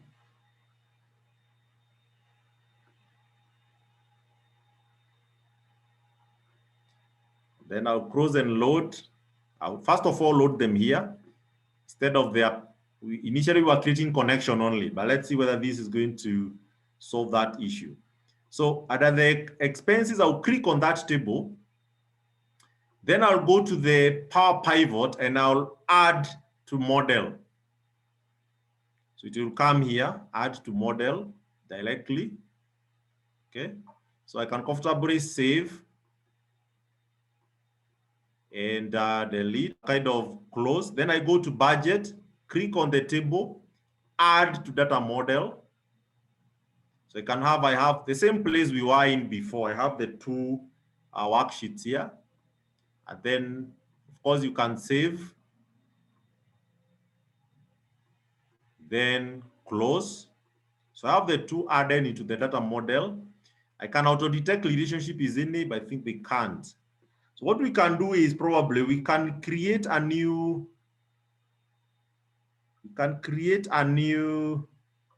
let me show you what we are going to do.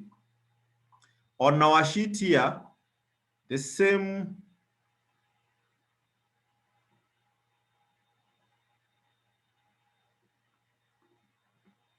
just a minute. I want us to create a unique code. So what I'm going to do is on my source data, which is my merge queries, I'm going to introduce a code like 1, 2, 3, a number kind of. That will give us a bit more easy way of navigation. Like you have a branch code, like a code. So I'm going to insert a column here, and I will have a code, which I'll say 1, 2, 3. A code like that. And also on my budget, I'm going to create a branch code. Pardon me, department code actually. Department code 1, 2, 3.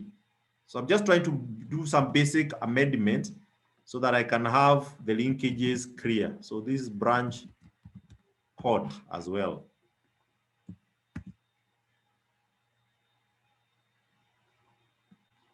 All right, so with this then, let me try to refresh.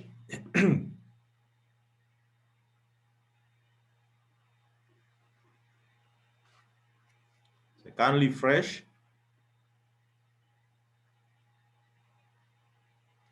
And then I can also refresh the other one.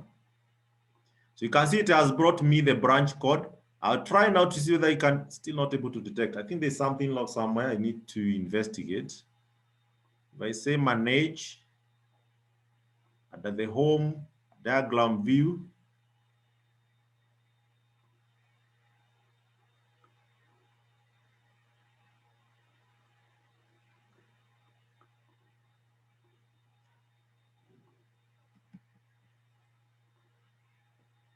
so I'm creating a fresh data model. So I'm going to delete those ones. Then I'll click on the budget. Then I'll say add to data model. Add data fresh now with a branch code. Initially I didn't have a branch code. Of course, I can close that. Then I'll go to the actual expenditure, the same place, click, and then say add to data model. We are going to refresh this on Monday. If we don't follow through, not a problem. Then we close that. Then if I go to manage, and then I view diagrammatically, I can now link, but it's not adding the branch code. Oh, yeah, it's there. So if I have branch code and the department code, let me see whether it's going to create a relationship. That's okay. And then I say okay. So my goal was to insert a pivot table. Let me try now. Under the home, insert pivot table. Can create a new worksheet, not a problem. And under my pivot table, if I say showed field, let me try to select now my cost center from the first sheet. And from the next sheet, I choose budget amount. I think still have a problem. Well, I think, let me check. There's something I think wrong with our setting somewhere, which I probably need to investigate. But the idea is should be able to link for you the two sheets. I need to check where we are getting it wrong, and still be able to do a pivot table where one value is picked from one table, like we have these two tables, and another value is picked from another tip. That's what we wanted to achieve. I think I need to interrogate this further. We can refresh this on Monday in terms of how this will work. Then after this, we can cover the data expressions, which is the one that we use to do what we call the KPIs, calculate KPIs and the measures using DAX expressions. And then finally, we can do the Power View, where we'll do our final stage of data visualization using Power View and Power Map. So allow me to respond back to this. I think the way either the data is kind of a challenge. I need to investigate further. We can refresh this. We are going to pick this from Monday now and build up as we finalize the session. So I want us to park there, and we proceed from here next week.